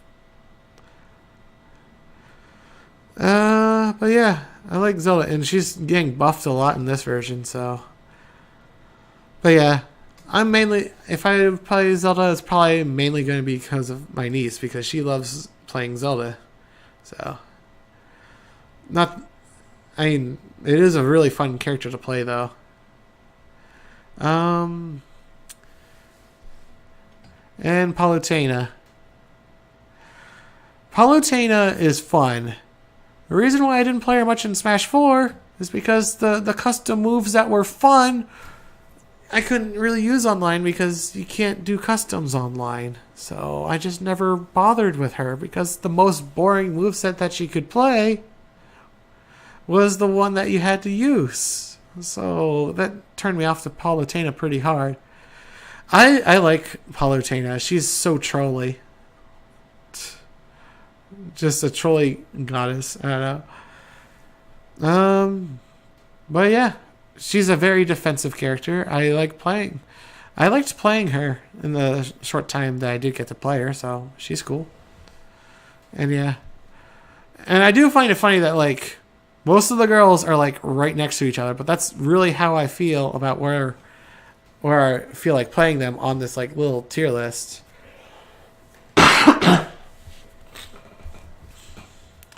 Alright, and Olimar. Cool if you look at his logs. Character design, pretty bad. Gameplay in Smash, love it. It's just short range. He's a zoner, but he's also like a short range hard hitter that hits really fast. So he's interesting to me. I could get into him but Olimar, kind of like Zelda, is one of those characters where it's like if you don't know anything about that character, they can be very scary. Except Olimar feels like if you know how Olimar works, you can probably counter him a bit easier. Whereas Zelda, not so much. But Zelda is like bottom tier anyways. So, but Zelda did get buffed a lot. R.O.B. I have a love for R.O.B. because I've always loved robots for some reason. I don't know why. One of those reasons might be because of Short Circuit, because R.O.B. looks like Johnny Five. Johnny Five alive! Or whatever he sounded like. It's probably been over 20 years. I feel pretty old. Well, not really. I don't feel old, but it was such a long time ago. It's like something from my childhood, so I'm not going to remember it right. But R.O.B. looks a lot like Johnny Five, so some huge nostalgia there. And I remember when I was a kid, I did try to play Gyromite with R.O.B., and that didn't last long, like an hour. Like, probably not even an hour later, it's like, I realized, this is just me putting the controller in the R.O.B. thing.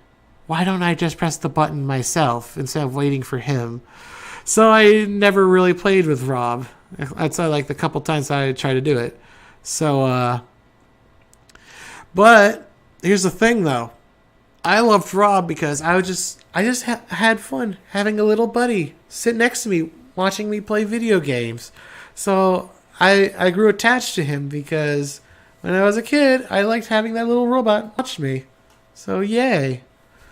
And then years later, after like someone was going to go toss him out, I'm like, no! Let me bring him back to the house. So now he's just sitting in the corner of the room watching me play games now. So I just find that kind of funny. So I have some unique love for R.O.B. Just being there, just the guy that always wanted to be around you. It's just watching games, yeah, he's just a robot that is just hanging out with you like a buddy. So, as for his gameplay in Smash, I was planning. He's like one of the last ones that I don't think I've mentioned yet. I was planning on being my Brawler main. Let me just say, the other ones were Meta Knight, Lucario, Wolf, Snake, and R.O.B. was like the last one. And I was playing R.O.B. for quite a bit because he was quite fun. The reason why I stopped playing with R.O.B. because if someone's below you or behind you, you're fucked. You can't get at them at all. Every other character in the roster, you don't really have to worry about it that much. But R.O.B., if you feel like you're screwed if someone gets there, because then they can just combo you for days, and I feel so helpless, and I hate that. It makes it feel like these guys, except like even more useless once they get behind you. But if someone's above you or in front of you, it's the opposite. You can just absolutely wail on people. So it's really weird. R.O.B. is whatever, but he is also a zoner as well, so I kind of like him. So he's been up there. And Game & Watch, I feel very similarly between these characters in their roles in Smash. But Game & Watch is... I love mainly for the jank. He feels like a really janky character. But of course, no one knows Game & Watch's game. He doesn't have a personality. He's just a game. He's just gameplay, and he is really janky. He is fun. Ooh, it is hard to choose. I'm gonna leave those there for a moment. Kirby. I'm gonna move Kirby up here. I love Kirby mainly for his copy gimmick, but his gameplay's alright. There's nothing like that screams, this is the best thing ever. And there's nothing that screams, I hate this character, because, I don't know, he's just the most meh character. Meh style, meh gameplay. It's just meh. I just can't think of anything. I just don't know where to put Kirby. He's just an anomaly. Let's see. Snake. Snake and Richter. Yeah. Snake is one of those... I do like playing Snake a lot, but he's one of those characters where I'd have to go play him a lot, because those grenades are kind of hard for me to get used to, because they don't explode right away. They take a second, and the other opponent can grab the grenade as well. So, it's really weird.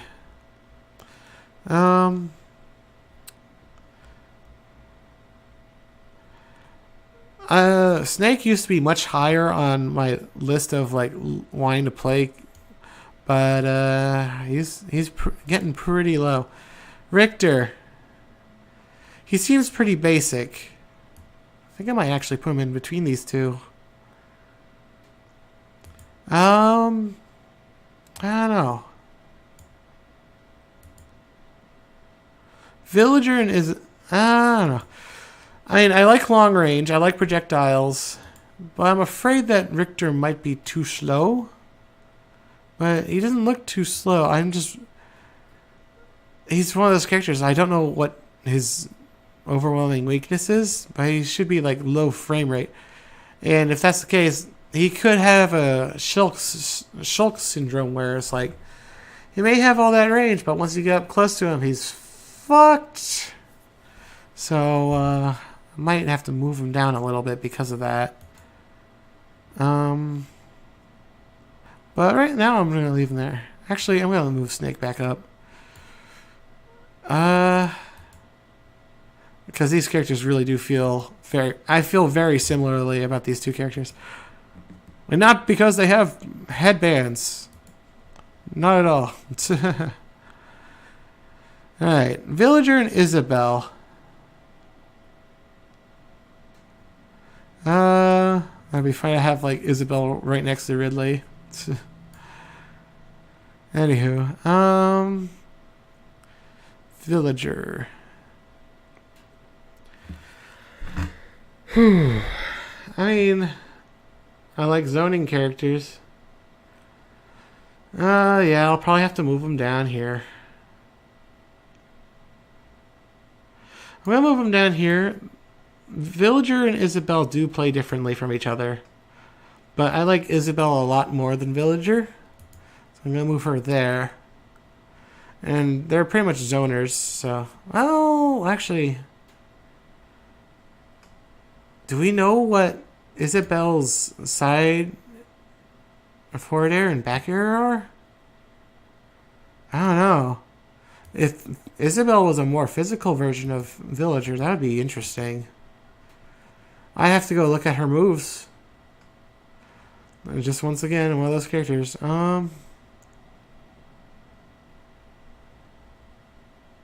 know, I think I'm gonna move her right there. Right there. You know what? Actually, right here. Actually, right here. Yeah. Yeah, I think that's where she's gonna be at. Because I do like Isabelle. I was hoping that we get some other characters as like alt skins for Isabelle, but I guess that's not gonna happen. Oh well. I have been playing Animal Crossing on the mobile, on the Animal Crossing Pocket Camp. Evil thing, eats up your time. I try not to play it, but I want to 100% everything. That's a bad habit. Left over from my childhood. I want to complete every game that ever exists. That's not possible, though. Not possible at all. Especially if you work 50 hours a week. Doesn't work. Doesn't work. Not at all. Alright. So. This is what's kind of looking like the finalized like tier list. So, let's start from the bottom. These are all the characters there's versions of up here that I'd rather play. Pikachu I might put up here at some point, because Pikachu does play a lot differently from Pichu. If you've played Melee, you play Pikachu, you play Pichu. They play a lot differently because Pichu does have enough moves that make her or him different. Whatever you want. Whatever gender you want, man. But Pichu I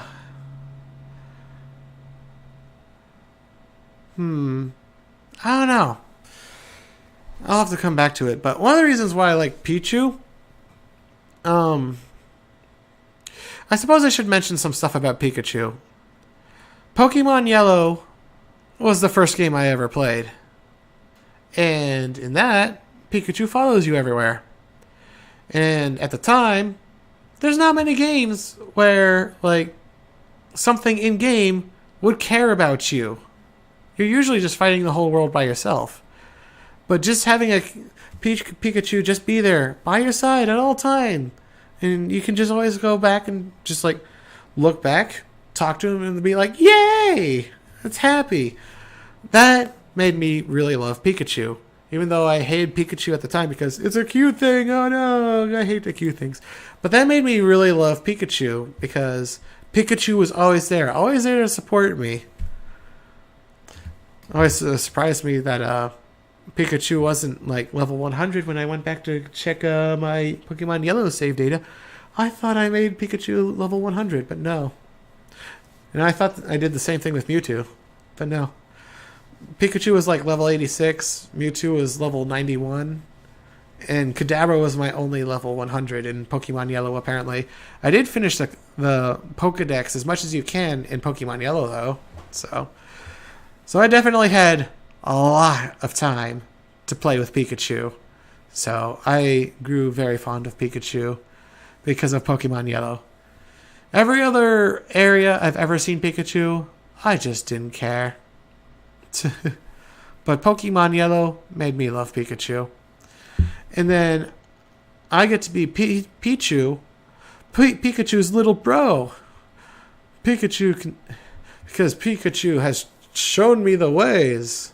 So I'm the inexperienced little bro. Also, speaking of that, Corrin, a solo Pikachu main that I love to fight against, he mains Pikachu, and I get to be Pichu. It just seems so perfect. I can't wait to fight him with Pichu, because playing as Pichu makes me so happy. So I can't wait for that. Let's see here. Wario, yeah. Oh yeah, I don't think I ever mentioned his gameplay. He looks like he could be a fun combo-y character, but I'd have to learn his mechanics. And if I get into the mindset of, I could get into liking Wario. Like I said before, every character in this roster, I could see myself enjoying myself thoroughly with them. But Wario is at the bottom. And then same thing with Daisy and Peach. They just feel really weird, but hey, if I can get past the weirdness, I could probably get into Peach. Ice Climbers. They're very simplistic, but yet very hard because of the desync. Assuming you can still desync. If you can't desync, I might actually move it up because I feel lazy. I don't want to learn them too much because there's all these other characters I gotta learn. Look at all the characters I have to learn. And then Yoshi. Yoshi actually moves pretty fast in the air and has some armor stuff. I didn't talk much about Yoshi, did I? I love the Yoshi's Island games, but I've never played them. I want to play them someday. And I loved Yoshi in Mario World, so maybe someday. But yeah. Someday. And then Melee, Yoshi I was planning on playing at one point, but I just never got around to it because there was other characters, Link and Marth mainly. Ness. I love those fairs. Those fairs are kind of fun. The Wall of Pain sort of thing, but I don't know. Don't really care too much about Ness. Lucas is actually pretty cool. I like his attacks. Lucas is pretty cool. But yeah. Lucas, Ness, Yoshi, lack of jumps makes them go down really low. But then I should probably move these down here. I can get over the fact that you gotta be careful with their double jumps at some point, but it'll be a while. So there. Boom. And I'm just gonna put all these heavy characters down here because it is annoying to get hit and not being able to do anything back. That is a problem with Lucario, by the way, but you know, the heavy characters are kind of designed towards that, and I don't like doing that. I never liked being the tank class. I can do it, but it's usually not the first thing I like to do. I mean, if I get a Gatling gun like in Global Agenda or TF2, it can be pretty easy. You just point and shoot and everything dies. As long as you're not standing in something that's too powerful, you can pretty much wreck shop and you don't have to try too hard aside from pointing at things. It's nice to easy turn your brain off. I will say though, Global Agenda did make me like the tank class a bit more because, well, you had offhand abilities that you could use, whereas in TF2 you only got your gun and like you get to toss a sandwich. That was kind of boring for the heavy. In Global Agenda you could throw grenades or have a shield or whatever, and that was a bit more interesting. I think that's like the main reason why I hate about slow heavy characters is because they just feel brainless. And DK is the personification of brainless. At least in Smash. I haven't played the Donkey Kong games. I've heard that Donkey Kong is not represented right at all in Smash. Sort of like Luigi. Why the fuck is Luigi so weird in Smash? He's not like that. And yeah. Rosalina, I could have fun with her using Luma, but I don't see it happening. Bowser, I've had some fun with Bowser, but I don't know, there's just nothing about him that speaks to me. King Dedede, a bit more personality, but there's also some personality I don't really care for. But his gameplay is more interesting, so I like him. But he's just so big and slow. It's hard to deal with him sometimes. King K Rool, he could be fun. Don't care about the character. Incineroar, don't care about the character. So whatever. And then I talk about these three. Oh yeah, I've never played an Earthbound game. I've played Undertale though. I have an unlisted playlist of Undertale, so you can hear my laptop fan. I don't know if you can actually see that playlist or not. Probably not. I don't think I ever uploaded everything either. Because I did all the playthrough routes. Yes, even Genocide. Yeah. Surprising, right? And, let's just say, killing Papyrus in, Undertale. One of the hardest things I've ever had to do. Like, I've never felt so empty in my entire life because, like, Papyrus, he's like, so many traits about Papyrus are like exactly what I love. He tries his hardest. He knows he may not be the best, but he tries his gosh darn hardest, and he tries to make sure he feels good about it. And he tries to make everyone else feel good and like inspire people to do better no matter what happens. So Papyrus is like a personification of what I love. And just like having to go against a character that's funny, and I love everything about him, and just being like, you have to kill everything that you love. It's just like, that just, I hated that so much. My arm would not move for the longest time, and then like I tried to press the attack button. My finger did not want to hit the attack button again, so it would go past it, and then I'm like, no, and then I have to press it again. I missed a second time. I'm like, no, why? The torture. And then I finally get it the third time, but it's just like, I don't think a moment like that will ever happen in video games again, because that happened already with Papyrus, so it's like, my god. Genocide route. But of course, Genocide route is supposed to be terrible in general. Funnily enough, they made the Undyne fight really fun. I really love that fight. That's like one of my favorite fights in games too. But outside of that, I did not like the Genocide route, which you're not supposed to like it. But yeah, I love the other things about Undertale. I got sidetracked. Oh yeah, Ness's Sans. What? Oh, hope for the Sans echo of Ness. Yeah. No, I'm just kidding. I don't think that'll ever happen. That'd be silly. I mean, if Shovel Knight didn't get in, and he is just as an assist trophy, I don't think Sans will either. And based on what kind of character Sans is, I still think it's a little weird for him to be fighting. Just any character that's like not Undyne, it would be a little weird for them to be fighting in Smash. Just saying. Just because of the way Undertale is, where you don't have to fight anybody. And then let's put it in a game where everyone's fighting. It just seems a little off, just gotta say. But yeah.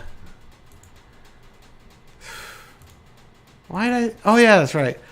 And the reason why I mentioned Undertale is because Undertale is based on Earthbound a little bit. And if you go back and look at Earthbound a little bit, because I have seen a little bit of playthrough of it, there's some humor and like actual quotes that are derived from Earthbound itself. So that's why I mentioned that. I do want to play Earthbound at some point, but at the same time, there's grinding in Earthbound. I tried the one on the NES, I think it was, and there was grinding. And I was fresh off of like Nostale Global shutting down. Like the game where I was like, alright, I'm going to get max level in one MMORPG. This just happens to be the one I'm playing right now. I'm gonna make this the one since I'm playing it right now. And then I have thousands of hours into that game, and then it shut down. When it comes to any video game, if I see something grindy, because of Nostale, I'm like, no. If it's wasting my time, fuck it. Just fuck it.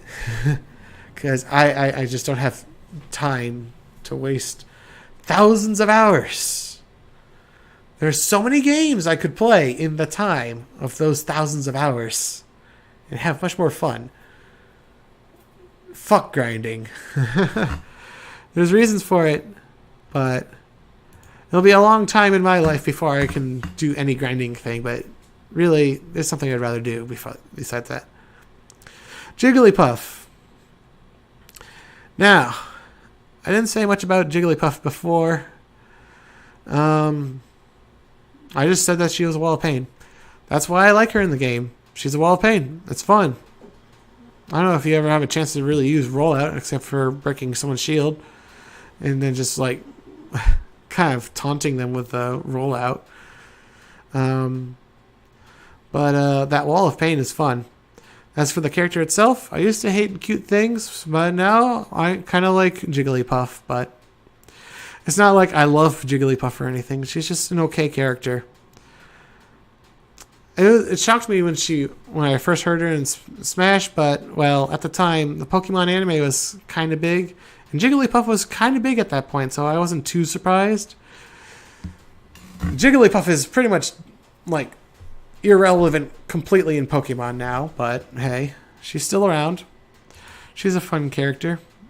Not a character I'd main, but, hey, literally any character, if their gameplay felt perfect enough, I could probably main them. But when everyone feels so good, I'm probably gonna stick to the guys that just look look good, and I just love a lot. Midnight, obviously, gonna be number one. And then there's Diddy. Oh yeah, this is the row of all the characters that I need to learn more for me to like really know if I want to play them. Diddy is just a monkey. I don't care about his personality in Smash, but that gameplay is good. So I might pick him up at some point. There's a reason why Zero likes playing him. Because he is a solid character and his gameplay is fun. So yeah. And then we got Villager. The main reason why I didn't play as Villager in Smash 4 is because I had a hard time doing his forward and backwards aerials. I just couldn't hit people with it for some reason. Maybe it was just because every time I would try, I was doing it against small characters. So that might be a thing.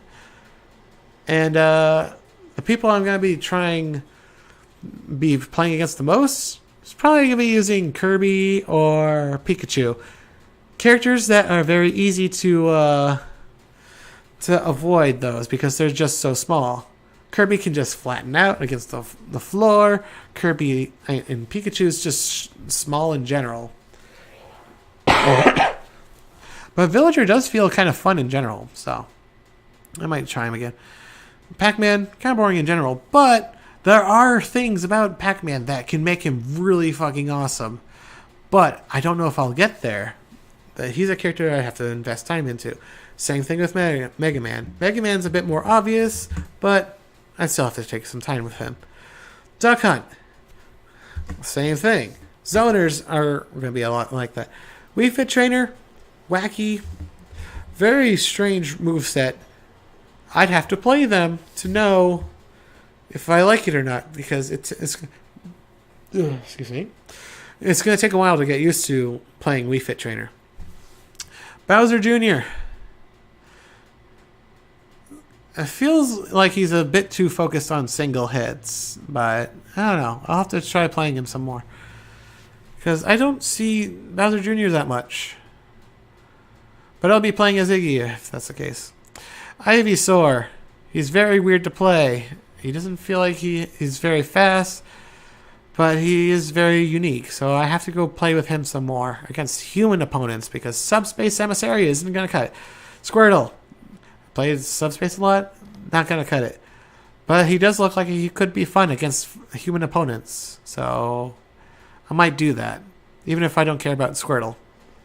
I don't care about Ivysaur either. Charizard is the one I like the most because dragons. Ken.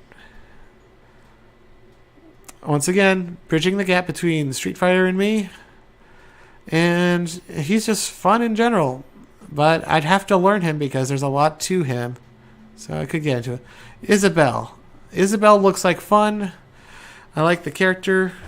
I mean, I like other characters in Animal Crossing a lot more than Isabelle. Isabelle's like kind of bland in comparison to most of the characters in Animal Crossing. And they're not like the most detailed characters ever. But hey, there's Isabelle. But I'll give it a shot. I have to learn her. Zero Suit Samus. She seems like she's too basic. She has combos and such, but they seem like there's not much variation for her. So that's kind of boring.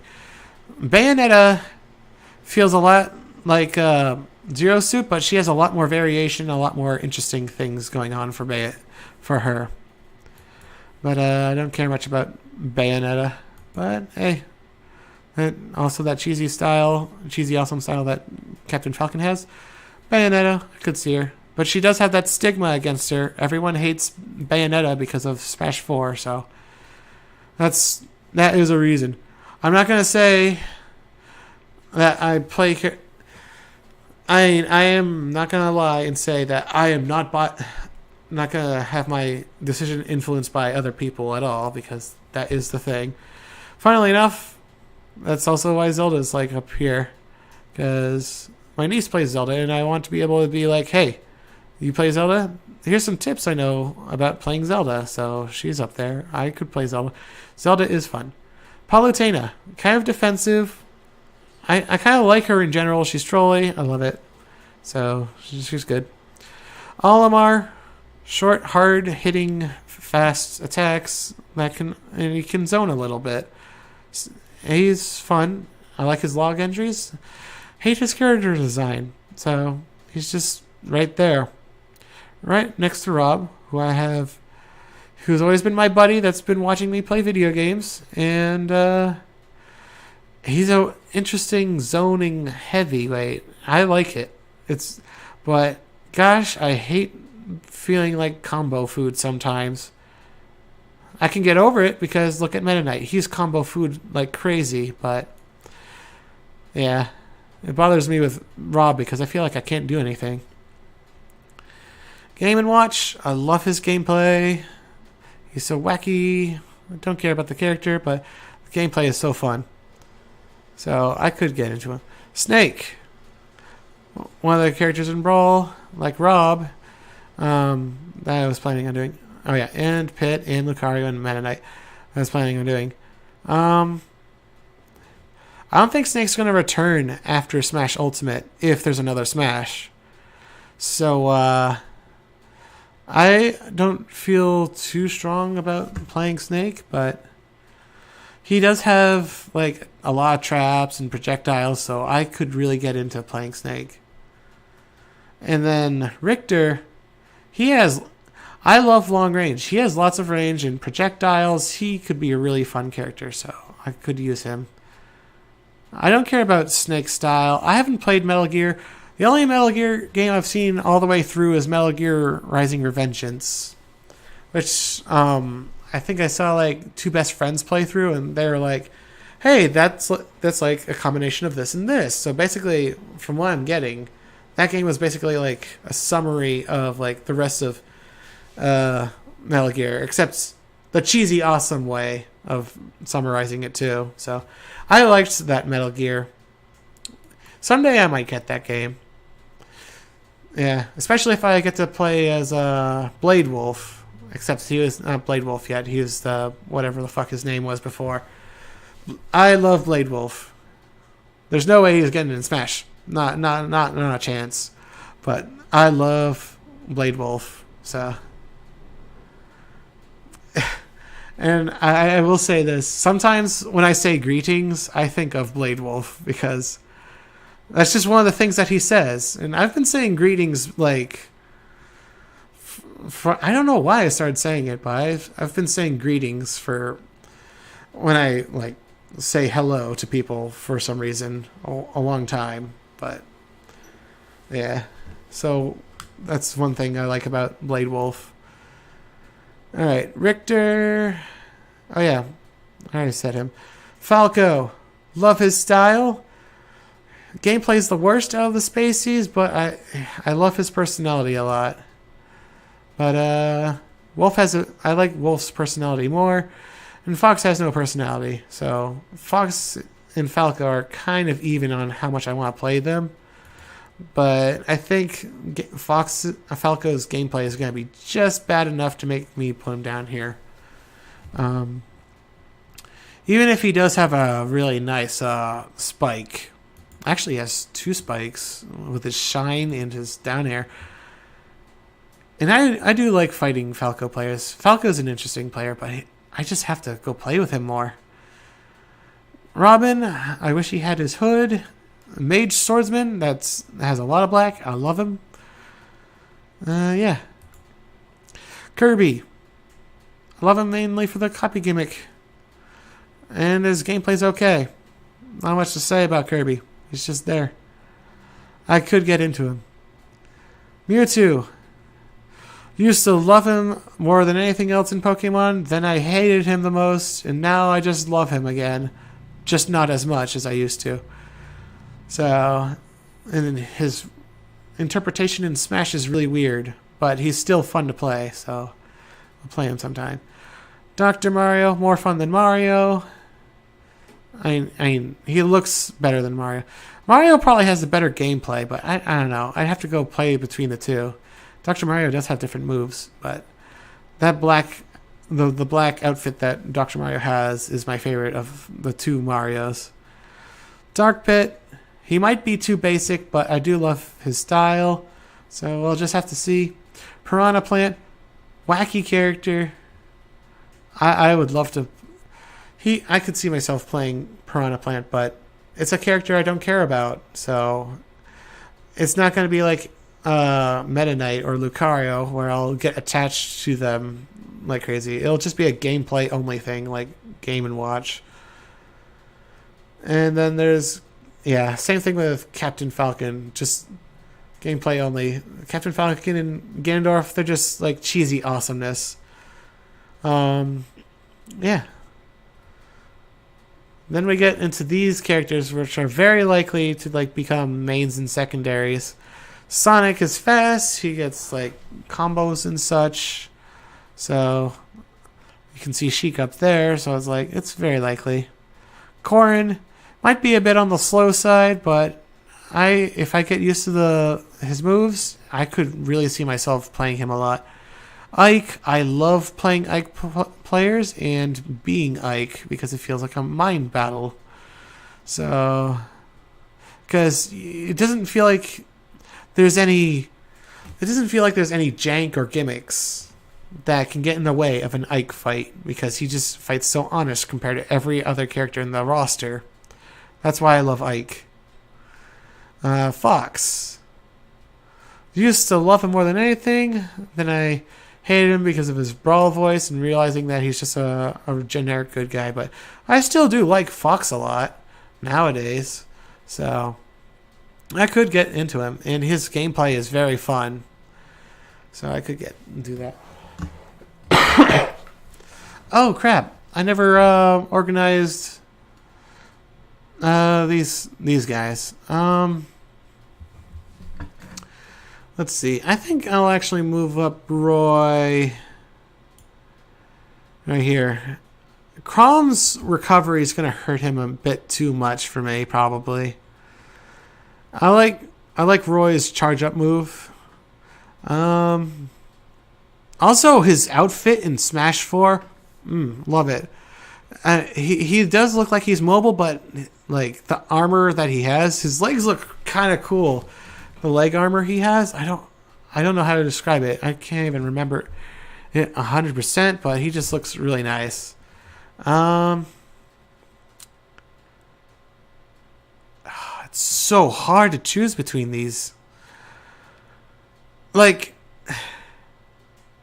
it's so hard because they're so similar, but it's a slight variation between them that makes it so. I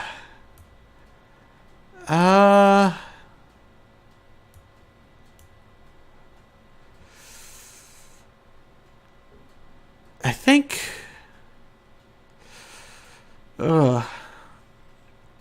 I like... I will say this about Roy. I kind of want to play Roy just to be like, hey, Roy's not as bad as you think he is. There's that little part in my mind that keeps saying that. So that's one reason going for Roy. Also, I love the charge. Ah, yeah. I love his neutral B so much. Crap. I don't know shit about Chrom. I don't know anything about Chrom. He looks okay, but I don't know anything about him. That's why he's going to be the lowest of these four, at least. And he has the worst recovery. He could be the best, but I don't know. I like Roy. Marth, I have gotten used to because of Melee. Marth's gameplay feels perfect, but I feel like these two could make things mixed up a little bit and might actually be better, but I don't know. As much as Lucina's a more interesting character than Marth, I think the loss of the tipper is gonna knock her down just a slight bit. I know she's a little faster, but I like being able to swap between a strong hit and a weak hit because you can do different things with that sometimes. But then again, will it be enough times to make it worth it? Probably not. So maybe I will play Lucina more than Marth. This is one of those things where it's like I'd have to take a month or two to play just these four characters to know 100% who I'd want to play the most. And I think I might put Roy there. Just because he's more interesting than I don't know.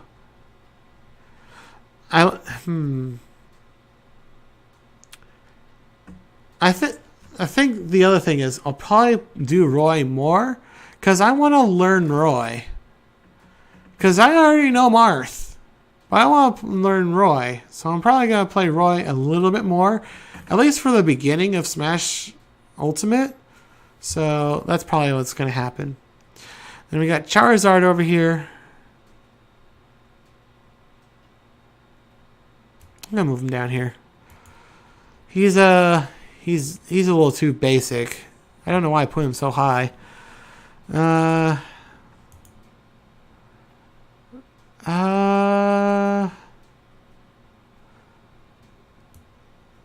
Should I put him above Kirby or not? Nah, I'm gonna leave him there. Wait, yeah. Charizard's just a bit too simple. That's the problem. Mii Brawlers, I don't care too much, but at the same time, it's like, if there's Little Mac, I'll probably play Little Mac instead, because Little Mac's so fast. But he's also very hard to play. Little Mac is just more tense in general. Matches go really fast. He can die easy. The other person can die easy. You have to be very careful. You have to be very quick with Little Mac. I like Little Mac. But Brawler is a more casual version of if you want to have a fast, punchy character. But I know they're nothing alike because Little Mac's all about ground, and the Brawler doesn't care about that. He just can be in the air if he wants. So that's why he's down here, because he doesn't have as much going for him. He's a bit more generic. Really good, though, because the Mii fighters are made specifically for Smash 4. So, the Gunner. I wonder how the forward air is going to work for the Gunner. Because the small Mii fighters get pushed back a ton, but will we be able to change the size of the Miis in this game? And also, how much will the forward air push us back? That's kind of important. Mii Swordfighter I played the most out of the Miis, and he was pretty fun. But I like playing the Lynx more than Mii Swordfighter, just a bit. But I could change my mind on that at some point. Inkling. I'll play the one with the bandana, the skull bandana, obviously. And then fast with projectiles. I love playing Splatoon. I never thought I would love playing Splatoon. I forgot to mention stuff about Inkling. So I love playing Splatoon. I never thought I would like it because I've been so bored of shooters for so long. There's been so many shooters.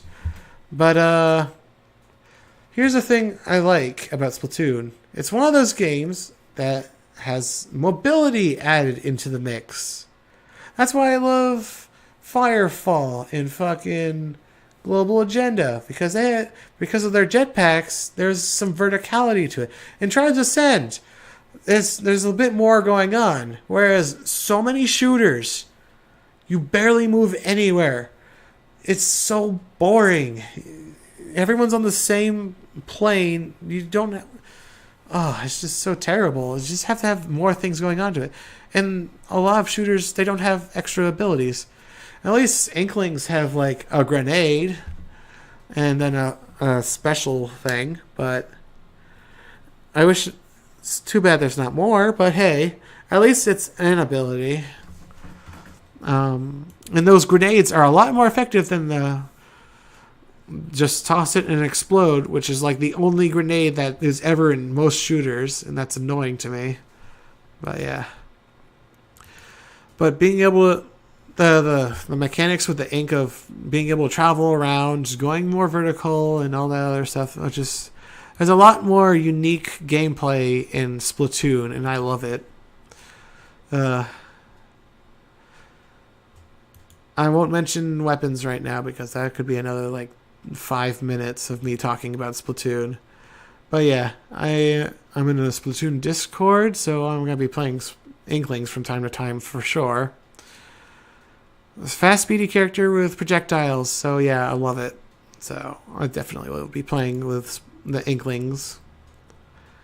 And then we got the Links. I learned Smash off of Link, so Young Link is going to be definitely up there for sure. Especially with his multiple timelines of experience, canonically. Toon Link is up there. He plays a lot different from regular Link, so it's very hard for me to get into Toon Link. But I've been messing around lately, and I could get into him. And he's had some changes, so I might get into him. Then Breath of the Wild Link. He's slow, but he might be good. So, yeah. That's most of the characters. Now for the potential mains. I mean, Link could still be considered my potential main because, well, I feel comfortable with him. I've used him more than any other character except maybe Marth. I mean, I know Marth has at least like 2,000 matches in Melee. And I think Link has about 2,000 matches too. I don't know. But anyways. Greninja. Greninja looks kind of cool. I hate his tongue scarf thing. It's so cool as a scarf. But the fact that it's a tongue really put me off for the longest time. Nowadays, I don't really care that much. Now I'm just thinking of it as a scarf, and the idea that it's a tongue never bothers me anymore. That might change when I actually play him in game and use his up tilt, but you know. Greninja is a ninja. Greninjas are cool. Ninjas are cool. Fast, combo-y. They got a lot of sneaky stuff, so I like that. Same thing with Sheik. Sheik is like the best character for speed and combos in Smash, so Sheik feels so awesome. But don't care about the character. But at least Sheik looks cool. Dark Samus. Samus I used a lot in Smash 4, and Samus felt really good, but how slow Samus is without doing short hops is a big problem, and I need to be able to do short hops. If I do short hops, it will be very likely for me to use Samus. Hopefully the controller will be a bit better, because I gotta say, when I'm using Smash 4, every now and then I'll just hold down the trigger for like 3 seconds. And I'm like, when's the short hop gonna happen? When's it gonna happen? So it's gonna be 2 seconds, 3 seconds, 4 seconds? It's ridiculous. It's like, I put the button for jumping as a trigger so I can jump with it.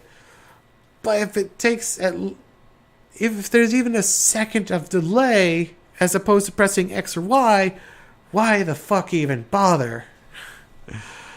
I hope that's fixed in Smash Ultimate.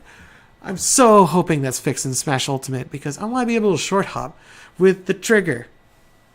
Because it's so much better. Because you have to use your finger to attack with other stuff. And you can't have your thumb pressing the button and jump at the same time. It just doesn't work. And you have to be really fast otherwise, but that's still a bit of time where your finger has to move.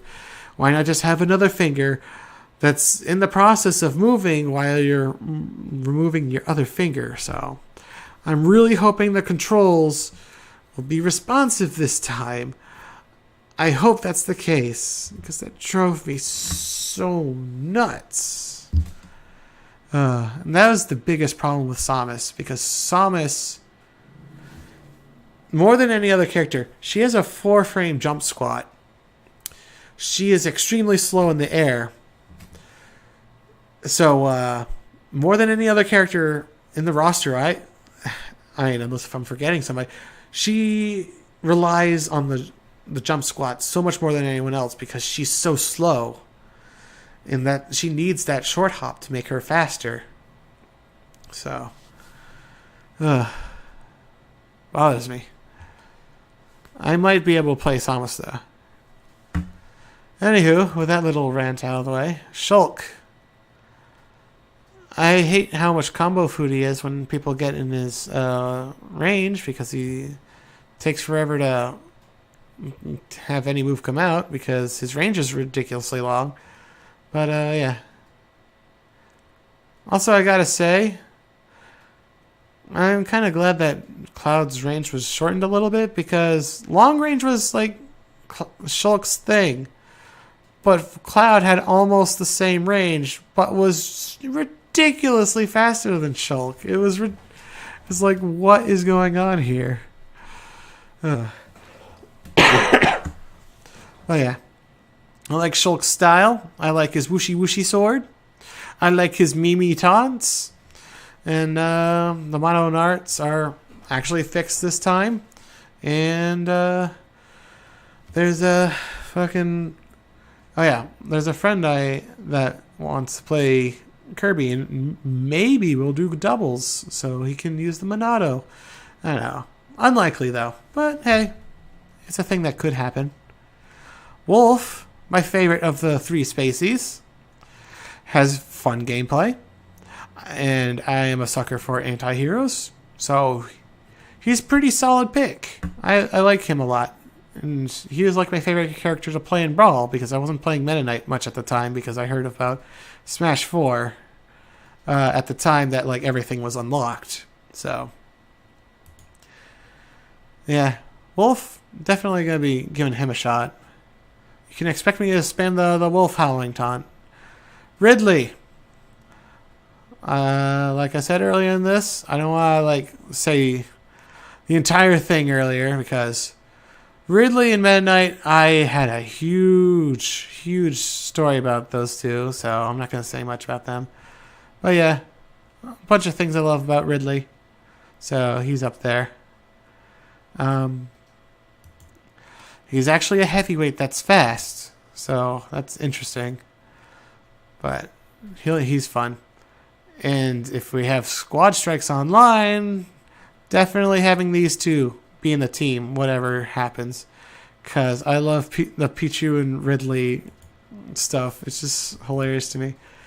Because it's the most difference in characters in the roster is ridiculous. super detailed, super serious and stuff. Well, mostly serious. He does have a little smirk, but because he's so evil.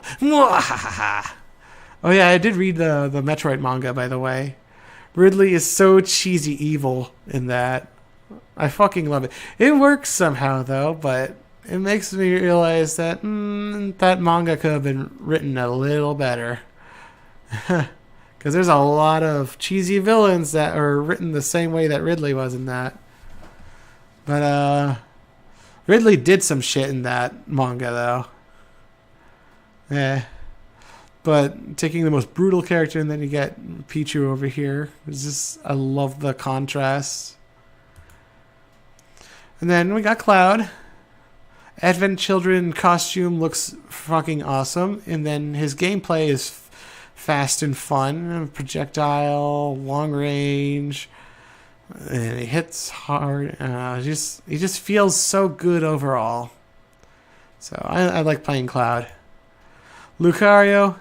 Neutral might suck at the beginning, but the matches will always get tense by the end. Whether I'm winning or losing, it's always tense. So I love playing Lucario. So. And then Meta Knight. I did the whole fucking story about Meta Knight. I could make a whole fucking tier list just for Meta Knight.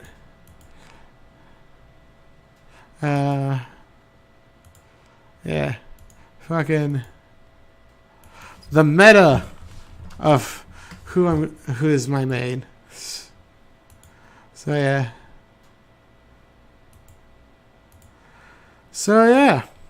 That's pretty much everything. So the question is, do you guys have a list of mains that you plan on playing? Because this is what I plan on doing. These are the characters that I plan on maining. So just to put this into perspective, Meta Knight, he made me the meta. He could be also considered the loyalty main, but perfect. Absolutely perfect. I'm surprised they haven't fixed that yet. I've seen so many people complain about that on this site. Alright, anywho, Meta Knight would be... I don't really have a loyalty main, but if there was a loyalty main, Meta Knight would be that. And I had like 700 matches with Meta Knight in Smash 4, so I've gotten used to him. Problem is, though, unlike any other character in the game, I feel like I lose progress if I stop playing for a bit. Whereas any other character in Smash, I can get better at them after playing a long time. And then when I come back, I'll still be better. And I'll still be just as good. Or sometimes it's one of those cases where when you come back to a game, you're better than when you were before. So, but with Meta Knight, that doesn't happen. Sometimes I'm worse when I come back with Meta Knight.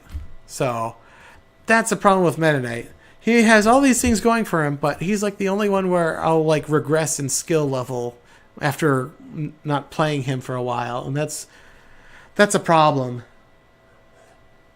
Even if he has all the perfect tools to be like the person I want the most. I suppose I should mention that Meta Knight was like the only character I really truly wanted in Smash. And then when Brawl came out, he was there and he was top tier. So it's just funny. And then after that, it's just, there wasn't really anyone else that made me go, hey, that person needs to be in. I mean, I did join the Ridley camp, but that was just because a lot of other people were like that too. It was like, I always loved Ridley, but I don't think I've ever been like, I want him in Smash if it weren't already like a Ridley crew around. So yeah. So many characters. But yeah, Meta Knight, the main. Then these are the other characters that could potentially become mains if Meta Knight doesn't work out, which can happen because sometimes Meta Knight doesn't like me. But even if like Meta Knight looks freaking amazing and feels amazing to play, when I start to do well, but yeah. So yeah, these characters, real high chance to be mains. These are probably gonna be just like secondary type characters before they get knocked down. And then these are like more casual type characters. And then these two, I have to play them a little bit more, but things aren't looking too great for them. And then these characters, I don't have any like strong affinity for the characters except for R.O.B, but their gameplay can make it so I might actually want to play them. And then, Wall of Pain, One Trick Pony, not good for a long term. And then there's something to hate about each character. I might overcome that thing that I hate about those characters, but there is an obstacle that I have to overcome. And then these characters I probably won't play because I just prefer the other characters outright. Except for Pit, because he has better arrows than Dark Pit. That sucks. Because that's like the only reason why I would want to play Pit. Because they're almost exactly the same character, but Pit has good arrows. Why? Because that's like the most defining feature about the Pit play style is the arrows. It just turns into a regular character when you can't aim the arrows. Makes me sad. But then again, I haven't seen much Pit gameplay, but yeah. That's pretty much it.